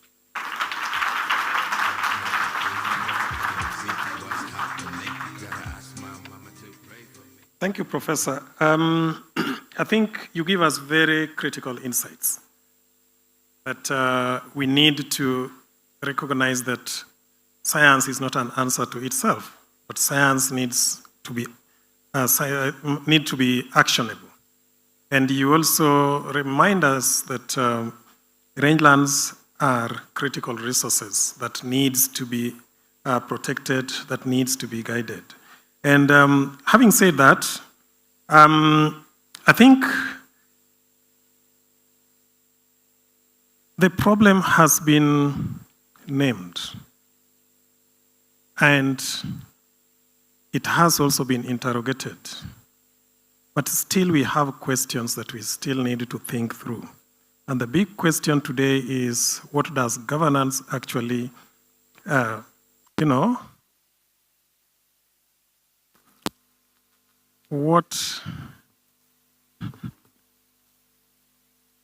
big question that we need to ask ourselves is, when it comes to the question of governance, then we need to look at it. That how does it look like and what does it mean? And how does it even work if it is there? And if it's working for who? If it's not working, why? And we are also going to look at these from, because we are defining these as the commons. And therefore, we are appreciating that the commons are governed through certain institutional arrangements, and this includes the traditional institutions. Therefore, if it works, how does it then work? Because I've also seen on the screen the coherence of policy. So I think these are some of the things that we need to, take a deep dive and see and redefine and interrogate them further. And we could not do this in any better way than having, a team of distinguished panelists who are also the council members to come and help us, have this conversation, take this conversation forward. And I have the honor to introduce Anita Sonia, founder, Restoration Warriors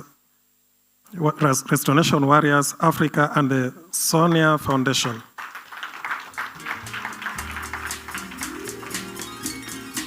I also have the privilege to introduce my friend, Kendi Borana, who is the African lead for Niatero Foundation. Dixon Kaelo, a long-term friend also, the CEO for the Kenya Wildlife Conservancies Association. I have online Asmado, the project coordinator, Sonet Digital.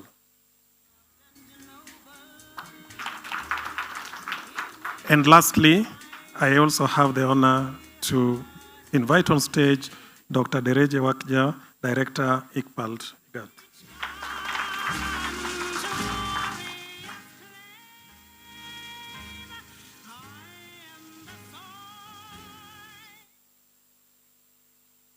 So,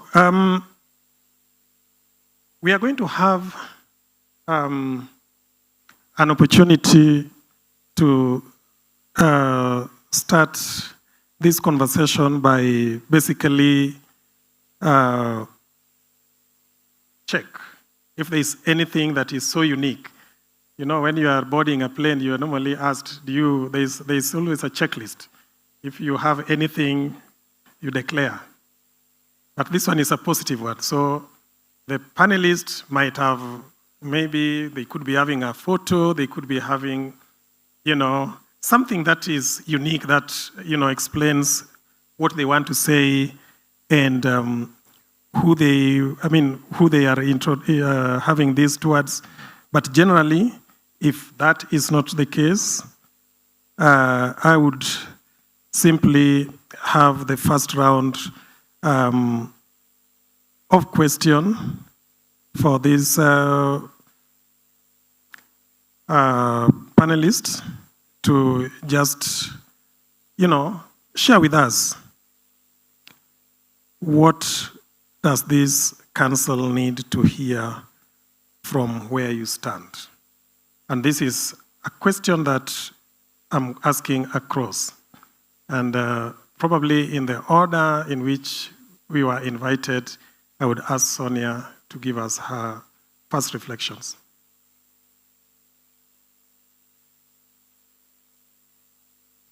Thank you very much. I think by now we all agree that rangelands thrive because of communities and their stewardship, their governance systems, and just by living and existing and living life their way, rangelands are thriving. But then the big problem is that all these facts are being ignored. And as one of the keynote speakers mentioned, that what communities are doing is working. What is actually destroying the rangelands is the governance systems that we are trying to impose to the communities. And so when you look at that, I can say also something that came across from these that I would like to reemphasize is the issue of narratives.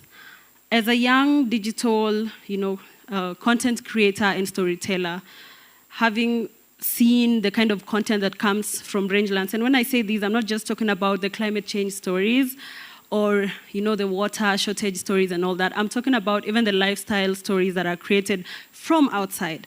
When we want to showcase challenges and all those things, it's always rangelands. And the perception that many people have about rangelands is just it's some bare land and all that. When appetite for land grabbing goes up, the first place that is, that is likely to get grabbed is that, a rangeland. And so this means there is a need to put more focus on this narrative changing and how we tell our stories. And perhaps to ask organizations and partners that as we talk about this and as we have these conversations, support the local storytellers from the communities so that they can be able to tell these stories on their own to showcase the good side, which is really the only side, the positive side of the rangelands. And also, as someone who's so passionate about politics and governance, and having had the session on who are not in the room and all that, there is also a need to enhance capacity of legislators, and that's starting from the members of county assemblies all the way to MPs and even senators, because when we talk about all these issues on our own, and when we talk about government from the perspective of ministers or people who work in the ministries and all that, the people who make the laws, the people who allocate resources, the people who act as watchdogs, everything are seated in parliament. So I think there is an important reason to also involve them and include them in this conversation so that we make sure when they go back to those houses, they also have because when they don't have the knowledge, they don't understand, they're also sitting in those spaces of potential people to love that land and, get it the best way they know how, then that becomes a challenge. Yeah.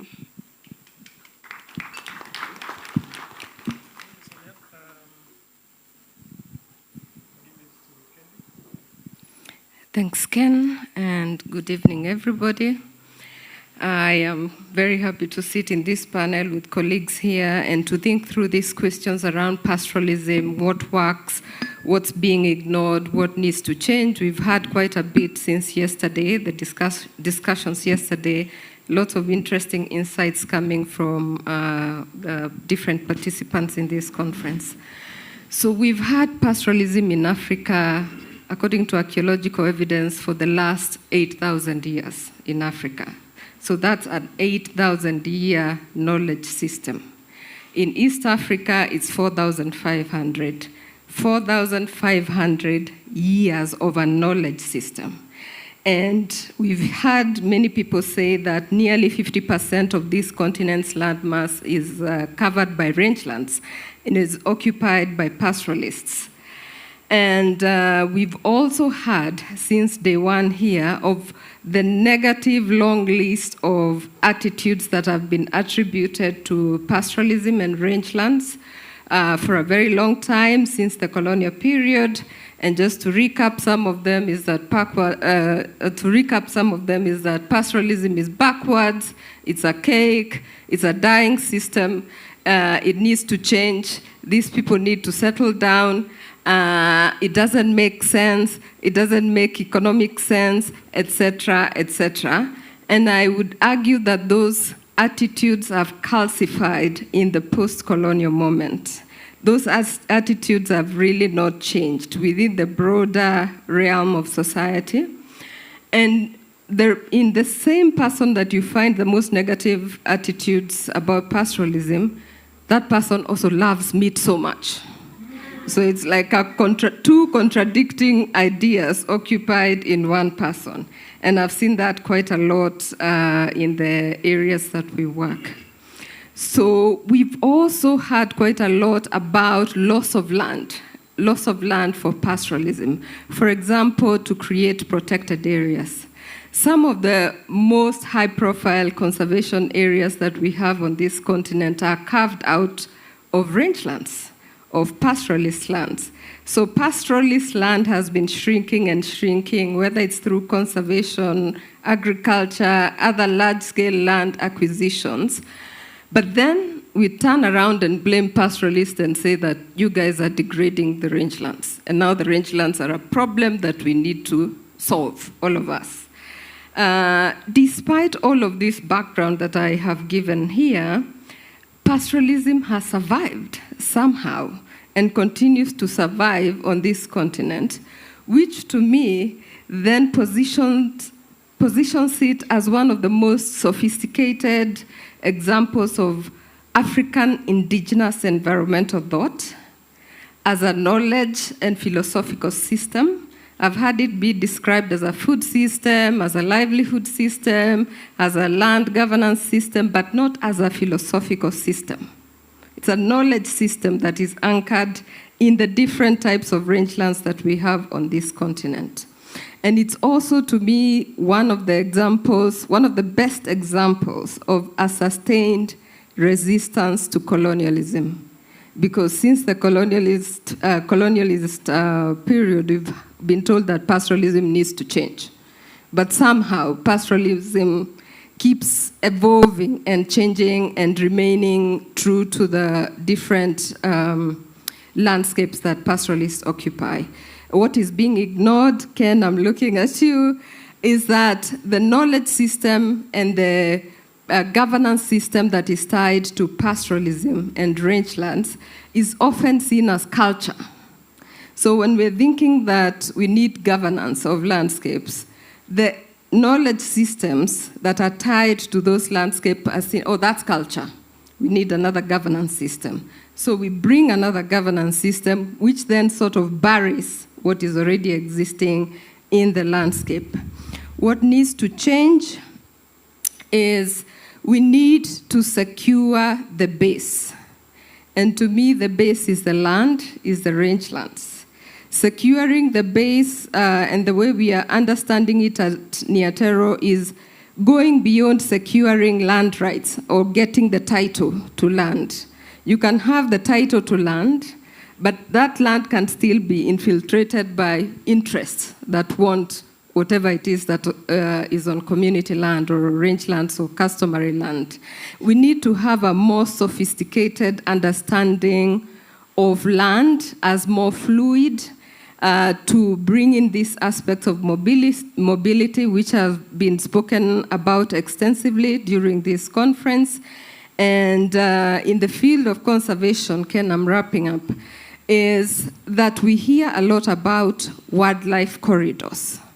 And we are constantly looking for wildlife corridors and wanting to secure wildlife corridors.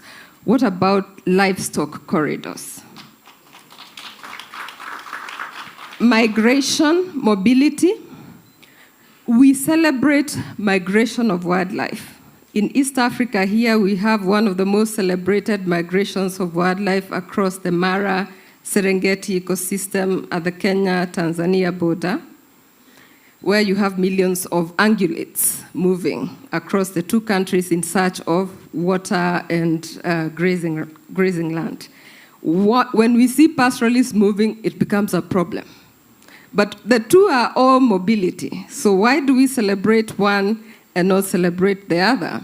We need to apply the same zeal, the same passion, the same commitment to ensuring that there's livestock mobility like we do for wildlife migration across different ecosystems. Thank you. Thank you, Kendi. I would invite Dixon to make his remarks. Thank you very much, and a real pleasure to be joining you this evening as we come to the closure of what has been an amazing 2 days of learning, sharing, connecting, and interrogating some of the important things that we all care about.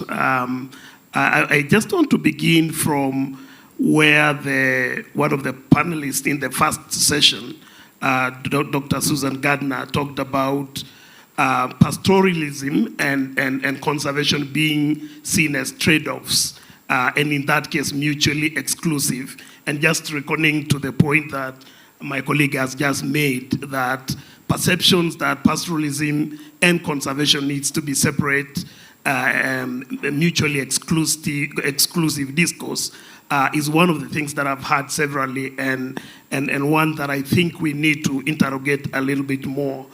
For me, pastoralism is a lived experience growing up in a Maasai culture and learning how pastoralism work, and also going to university to study and spending many years at the International Livestock Research Institute studying pastoralism and conservation.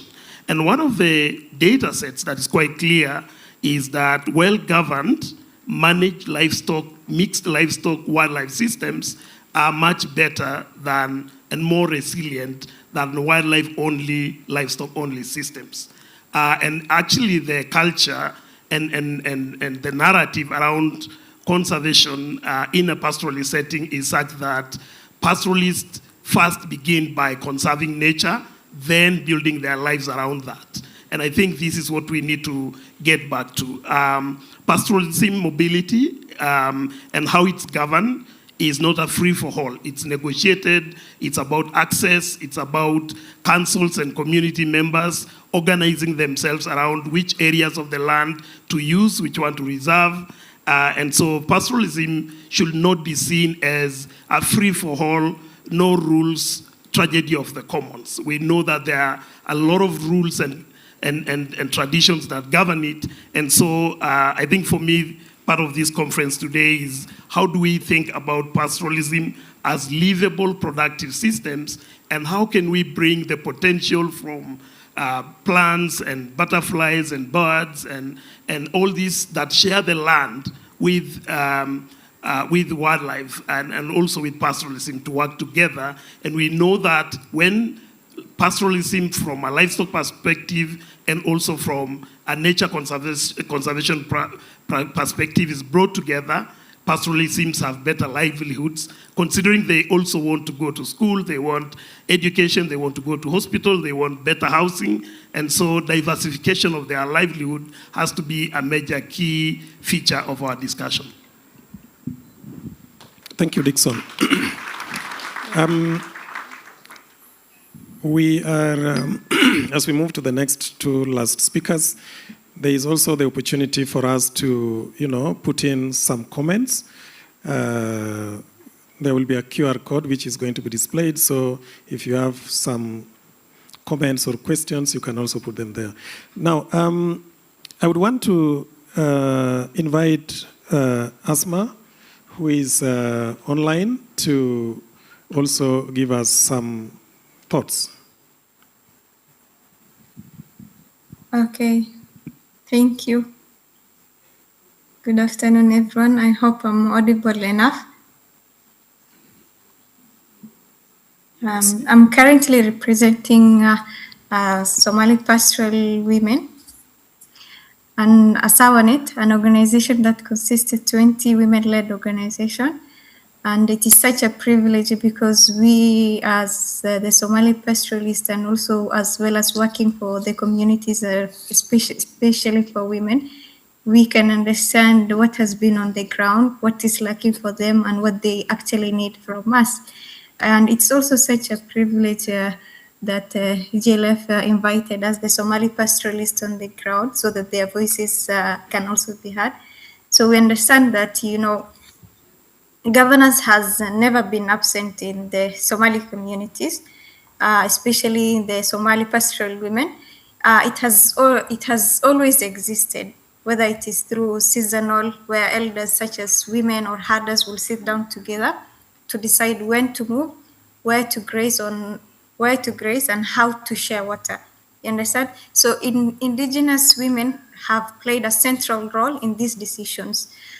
They also manage resources, and they still manage resources and resolve conflicts and ensure the survival of both livelihood and ecosystems.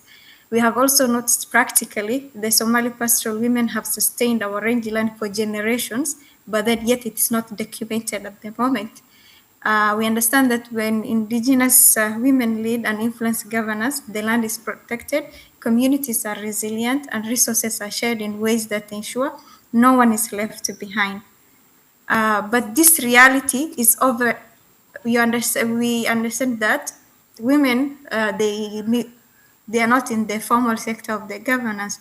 So, but in reality, it is often their informal way of engaging with the governance side.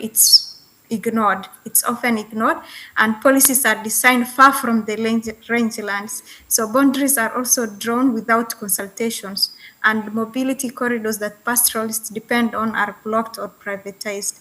So indigenous knowledge is also being rarely reflected in the actual decision-making power, and women are invited into spaces but without authority over land, budget, or policy outcomes. They are present, but they cannot make the decisions. This is the gap that we continue to face, but that doesn't mean there's a lack of power in the Somali pastoral communities.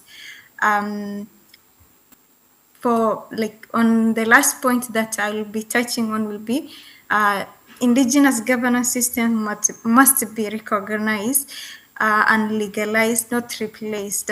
We understand that women, they have got their own ways of solving and their own ways of engaging with the other members of the pastoral communities. Pastoral mobility must be protected by securing the corridors that sustain rangelands and livelihood.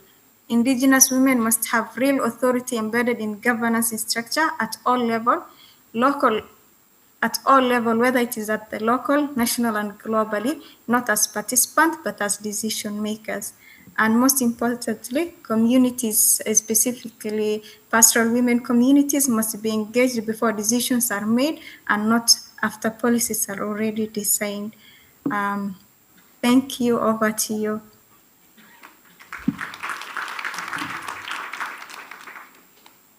Thank you, Asmado. In this segment, the last intervention will be from Dr. Dereje. Thank you very much, Ken. As the last speaker, I don't know what is left now.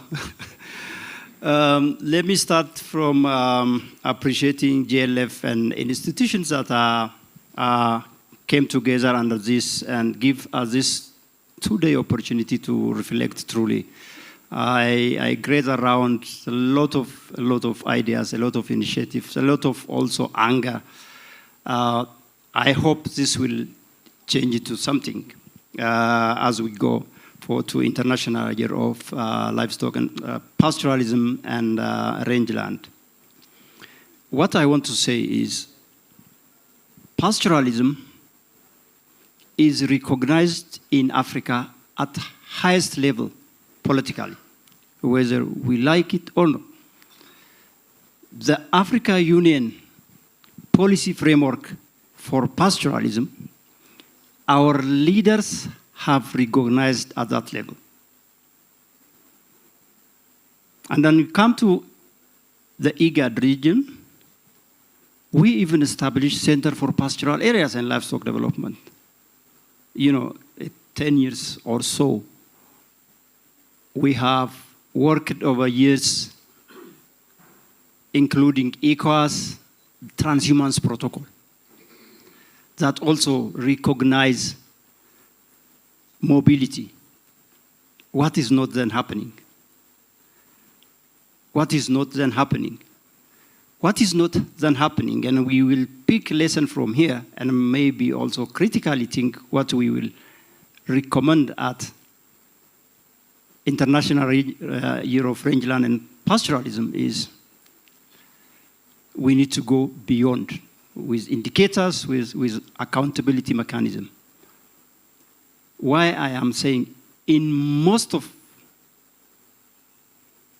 the member states, there is no responsible single institution that look into the pastoral issue. It's fragmented. So the livestock is here. Even within livestock, veterinary is somewhere else, rangeland is somewhere else. The whole of land governance decision is somewhere else, and so forth. Because of that, this political commitment is not realized. And I am telling you the experience of IGAD. We worked over more than 7 years to have a consensus among member states to have a transhumance protocol. Does that take this long to put law into practice in countries? No. Where does this come from? Number one, I think, from people who are working in this are mostly talking to each other, and we need to change this. There are people who have not with us. Without them, with us, we cannot make change.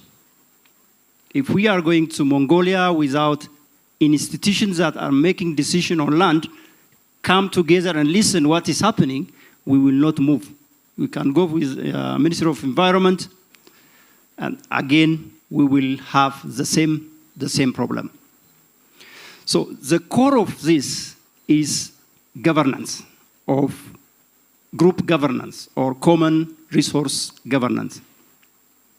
The hardest part of it is to build governing institution. We are saying in each of the community, there is institutional memory how to govern it. There is abundant knowledge. So why are we not practicing common resource governance? Why is it not realizing? Because we don't have indicators, there is nothing that we reflect. Yes, we like pastoralism, we like mobility. Where do I move? Have I have security to go to my grazing land next year? There is no assurance for that because things are shifting. Everything is shifting. So we may need to reflect on how can we better organize, keep the momentum. The problem is big.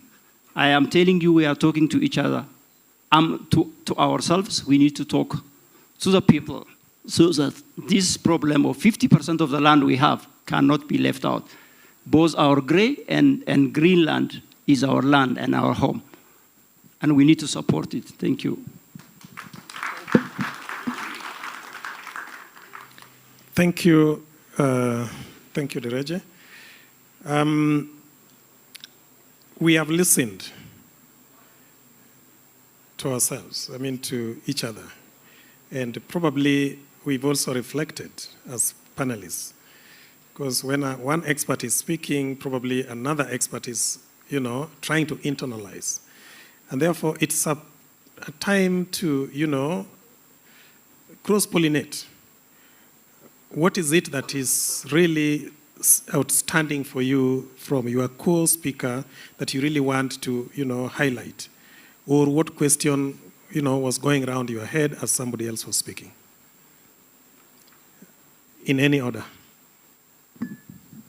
I was the last speaker. Let me talk first. I think we are talking about common resource governance.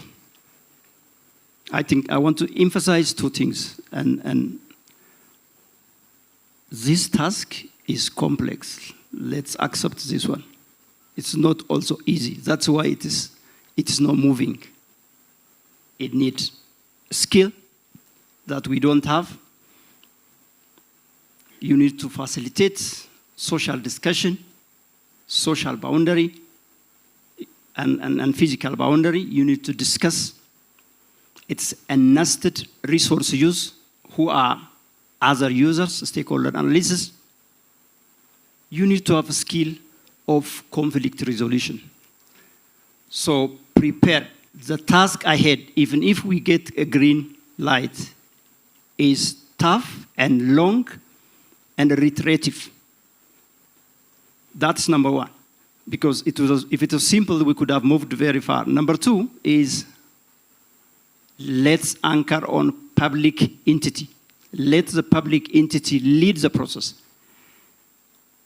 Rangeland and pastoralism is talking at the landscape level.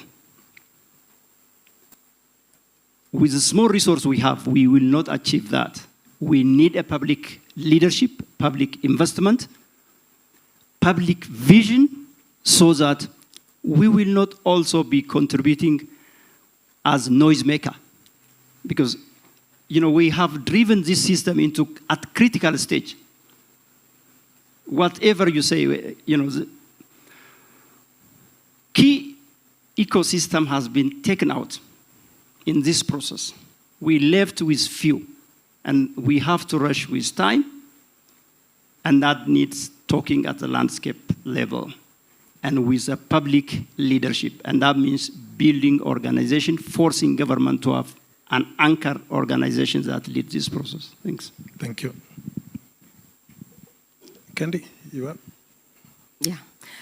I've just been thinking about the traditional institutions or traditional governance systems or indigenous governance systems. And I've had in a lot of sessions people saying that we have traditional institutions, we have governance systems, etc. But I keep wondering how much we understand these governance systems. Those of us who are working in rangelands or with pastoralists or are interested in rangelands for one reason or the other, have we really understood these knowledge systems, these governance systems, their history, their philosophy, how they work, what doesn't work? Because I feel we put all of them in one box and say Council of Elders. But I think there is a huge diversity even within one community. So for those who are in the research space, to me that's a knowledge gap, that we don't understand the knowledge systems and the governance systems that exist, or we say this is culture and it's too complicated, we are not going to engage with it, then we impose new governance systems and then nothing works, and there's a lot of conflict. Thank you. Thank you. Dixon? Yes, one of the sessions we had earlier in this conference was framed around too much knowledge and too little action. And I think that's what we need to ask ourselves. What is the action? We do have community institutions, and communities are not one homogeneous group. They are diverse, as you've said, and we need to understand them. But we also know that communities are innovating and adapting, and they are creating and modifying the rangeland management institutions. Where is the resources to support them? Where are the incentives, the policy incentives? The reason why we are losing a lot of rangelands to others is because conservation through protected areas, farming are all incentivized, supported, and there are funding that actually goes to these sectors. Where is the sector for locally led governance for common resources? Thank you. Where is the sector for the common resource? Now, there are two things. There are the traditional UN practices or initiatives, and there is a global campaign. The International Year of Rangelands and Pastoralists and the UNCCD. And we are just concluding the Global Landscape Forum today. Now, to my panelists, Anita, Asma, and Kendi, if you were to have one ask that you want to take to the UNCCD, what would that be? Just one. Just one, and not less than more than 1 minute, please. If you allow me first, because you didn't give me the chance to speak to the previous points on what stands out or what. It's really, from what we've had, this has been there for decades, but at what point did who feel that rangelands need to be protected, and from who? And I mean, because that's where communities started being excluded, and their style of governing the rangelands was looked at as, you know, all those things that you mentioned. At what point? And from how we've seen the lands that have been taken from, you know, from these communities to create conservancies and all those things, makes me ask, is it interest, and whose interest? And that reminds me of the session today. Whose problems are we solving and whose knowledge are we using? To your final question, I would say intentionality. Let's be intentional about this, because the more we talk, the more we have these convenings and all that. If we were intentional, as much as these are complex process that will continue to take more time. I believe that if we are intentional, then we can really move, not just to take a box, but to really be intentional about all it. Okay, intentionality. Kendi? Thank you. My one ask would be, let's put an end to creation of new exclusionary conservation areas on this continent. We have had plenty of conservation areas created, and we have had plenty of human rights abuses. Some are continuing. As we speak here today, you heard from some people yesterday here that they are being threatened with eviction from their traditional lands so that we can create protected areas. We are all interested in protecting biodiversity. That's a duty of all of us. But how do we do it?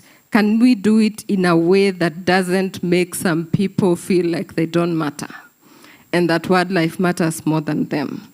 Can we commit to creating ecosystems of peace and hope and reconciliation? That would be my ask. Thank you. Asma. Yes, I hope I'm audible. If I may just quote the question that you had asked, it was if we could send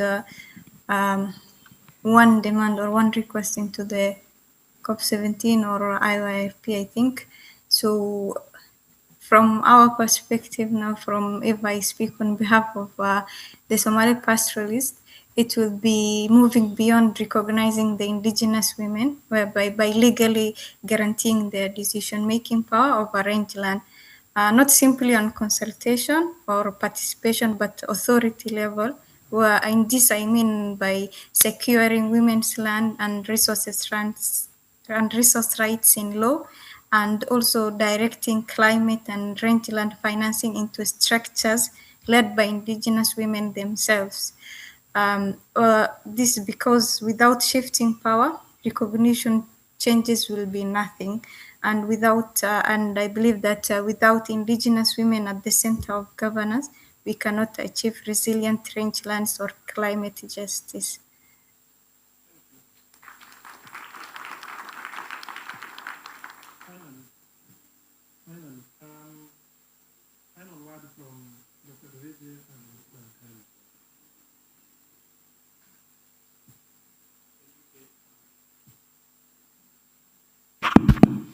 Thank you very much. I think unless it is a rationalization, we have said most of the things that has been said.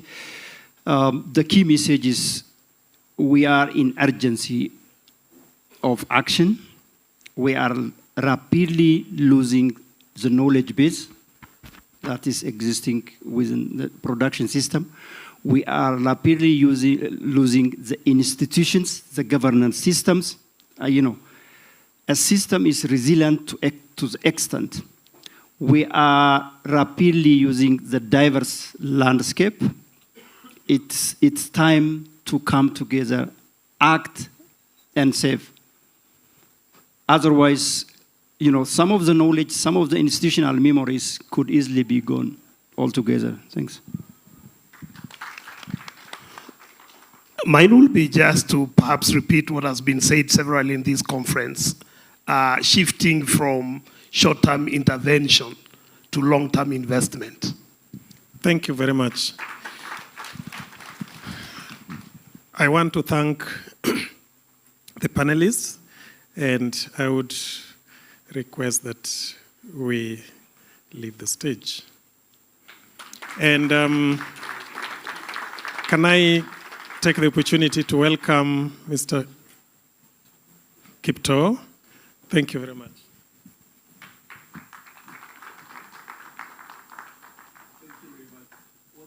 For me or for someone else? Because if they are for me, those are not enough.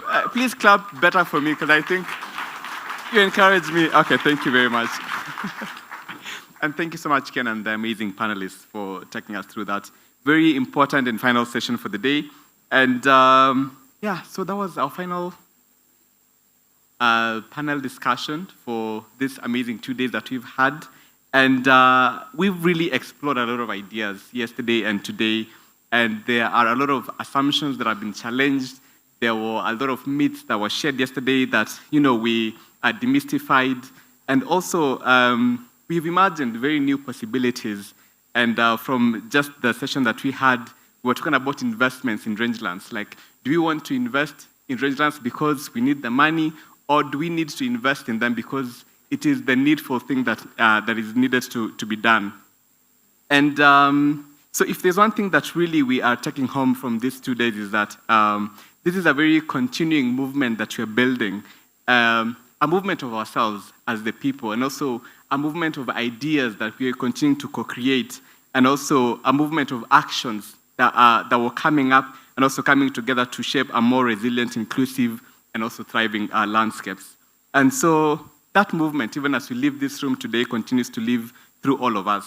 And now to capture this spirit ahead of what comes next, we have a very special announcement for all of us, and that announcement is going to be running in a video.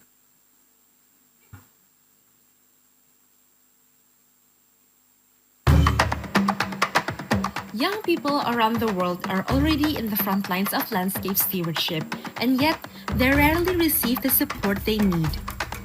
That's why the Restoration Stewards program offers young landscape leaders a space to explore who they are, where they come from, and how their own story shapes their commitment to restoration. Holistic ecosystem restoration and climate action are not separate from people's lives. They are rooted in community, culture, and the strong belief that a world that is safe for all life on Earth is possible. If you are between the ages of 13 to 35 and working with your community to restore and transform your landscape, the Restoration Stewards Program 2027 is your opportunity to deepen your impact. If selected as a restoration steward, you will get trust-based funding, mentorship opportunities with a global network of experts, and most importantly, be part of a community that nurtures safe space for honest conversations and mutual support. Are you ready to join our community of restoration stewards?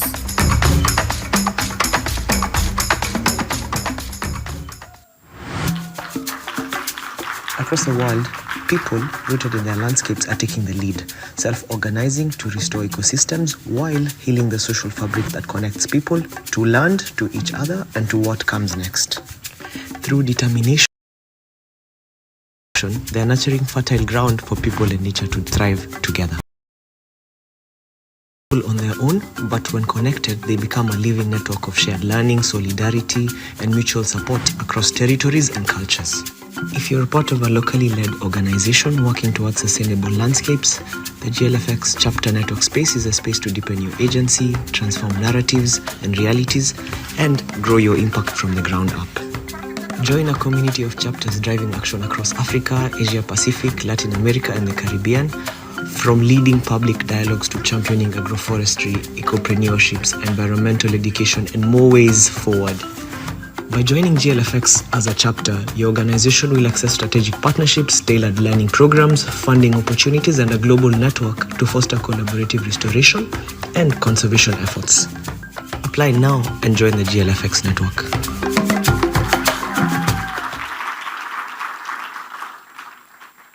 Amazing, lovely, and it's very energizing to see this kind of movement that GLF is building. And do we have any restoration stewards in the room? We just want to recognize you. Let's appreciate them. You can actually be up on your feet so we can see you. We want to appreciate you, and Monica, you can also stand. Let's appreciate them once again. Yeah, thank you so much for being part of this movement by GLF. And now, as we are gearing towards the very end, I'm going to invite Amos Amanubo, the regional coordinator for GLF Africa, to give us closing remarks. Amos, let's appreciate him even as he comes up.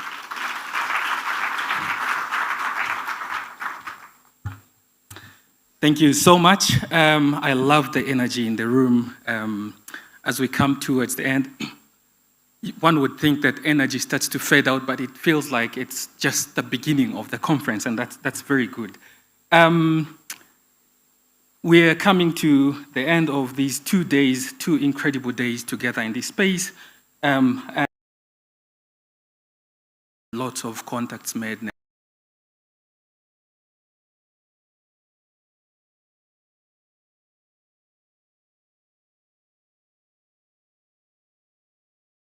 begin with a heartfelt thank you to our donors, our partners, and sponsors for making the work of the Global Landscape Forum and GLF Africa 2026, Stewarding Our Rangelands possible.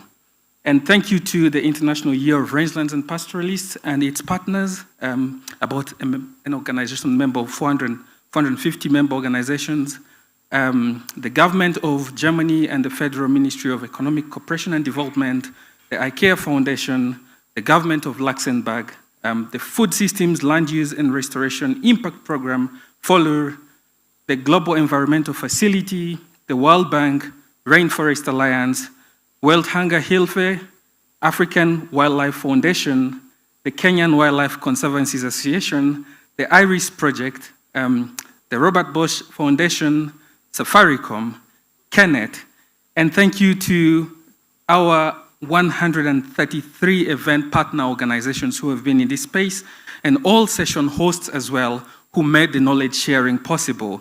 And also we had about 159 speakers join us in this conference, incredible knowledge repository there, and also the 35-member GLF charter members.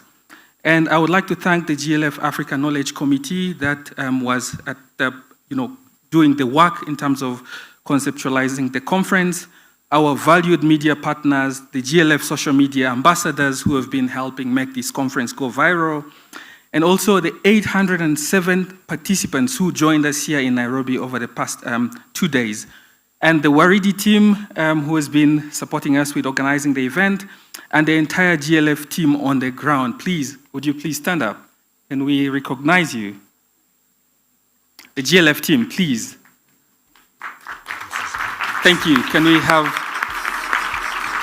Thank you so much. You may take your seats. I know some are not here. They're running up and about to try to make sure everything is all right. And a very special thank you also to all the C4ICRAF staff here on this beautiful Nairobi campus, from communications, operations, IT, to Peter Murunga and the security team for making this gathering possible. Can we please acknowledge them? Well, it is not only us who are in this room. You might have thought we are only in this room and there is no other people that are following.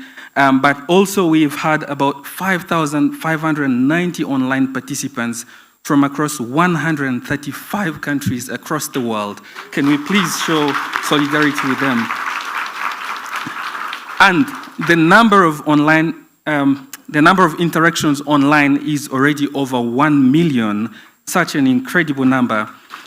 And added to that, the GLFX chapters organized 8 GLF local gatherings with, that convened over 290 participants connected from stunning landscapes in Sierra Leone, Nigeria, Madagascar, Tanzania, Uganda, Rwanda, including local authorities, practitioners, farmers, and children, holding dialogues to celebrate and foster restoration efforts. This strong participation across sectors, and we had lots of them here, generations and regions, shows that the future of rangelands and pastoralist communities matters deeply to the people everywhere. And when Dr. Dereja said he felt a sense of anger, that anger is not misplaced. That anger is a sign of urgency to do things differently. And these 2 days have truly mattered, because together we made rangelands and pastoralism visible, and we've heard that from speakers as well. What is not visible is too often not valued, and what is not valued is not financed, is not protected, and cannot be prioritized in decision-making processes. And we challenged misconceptions here and reframed rangelands for what they truly are, that are dynamic, resilient ecosystems that sustain biodiversity, food, livelihoods, cultures, knowledge systems, and even climate resilience. And we reaffirm pastoralism as a knowledge-rich and adaptive way of life that is grounded in collective stewardship, in mobility, in governance, and resilience. And rangelands as a living landscapes of knowledge, culture, biodiversity, movement, resilience, and leadership. And the people who care for these are not beneficiaries of the decisions made elsewhere. They are the leaders, innovators, and right holders who must be recognized at the center of landscape governance. We also had clearly that data, technology, and AI matter, but they must reflect realities on the ground, working with people, not for communities, recognizing indigenous and traditional knowledge as essential for shaping more resilient futures. Decision-making processes must move beyond consultation towards genuine co-design with communities, and I think that has been really emphasized in this last plenary. And knowledge and evidence must return to communities themselves as tools to advance their advocacy, leadership, and rights. To all participants, partners, organizers, speakers, youth leaders, women, pastoralists, and communities who shared your knowledge and experience, I say thank you. Can we please recognize that? And so as we leave Nairobi, the work doesn't end here. The work has just started. The real challenge lies ahead. And the challenge ahead is not only to continue the conversation, which we've had lots of conversations before this, even now, but to transform visibility into recognition, and recognition into rights, and then rights into lasting support for communities who steward these landscapes every day. And we must move towards UNCCD COP17, as was mentioned here, and this important year of the 3 global COPs on climate, biodiversity, and desertification of land. And let us carry forward a strong collective voice, a voice that challenges outdated narratives, a voice that values stewardship, a voice that recognizes communities not as margins of decision-making, but at the heart of decisions. Because ultimately, restoration is not only about restoring land, it is about restoring relationships, restoring dignity with nature, with each other, and with future generations. May the conversations that have started here continue across ministries, as has been highlighted, across communities, that's very, very important, across research institutions, financiers, businesses, technology, and landscapes throughout Africa and beyond. And through social media and the media, we have already reached 42 million people around the world, and they are paying attention to what has happened here. Thank you very much, and I hope you have the best rest of your evening.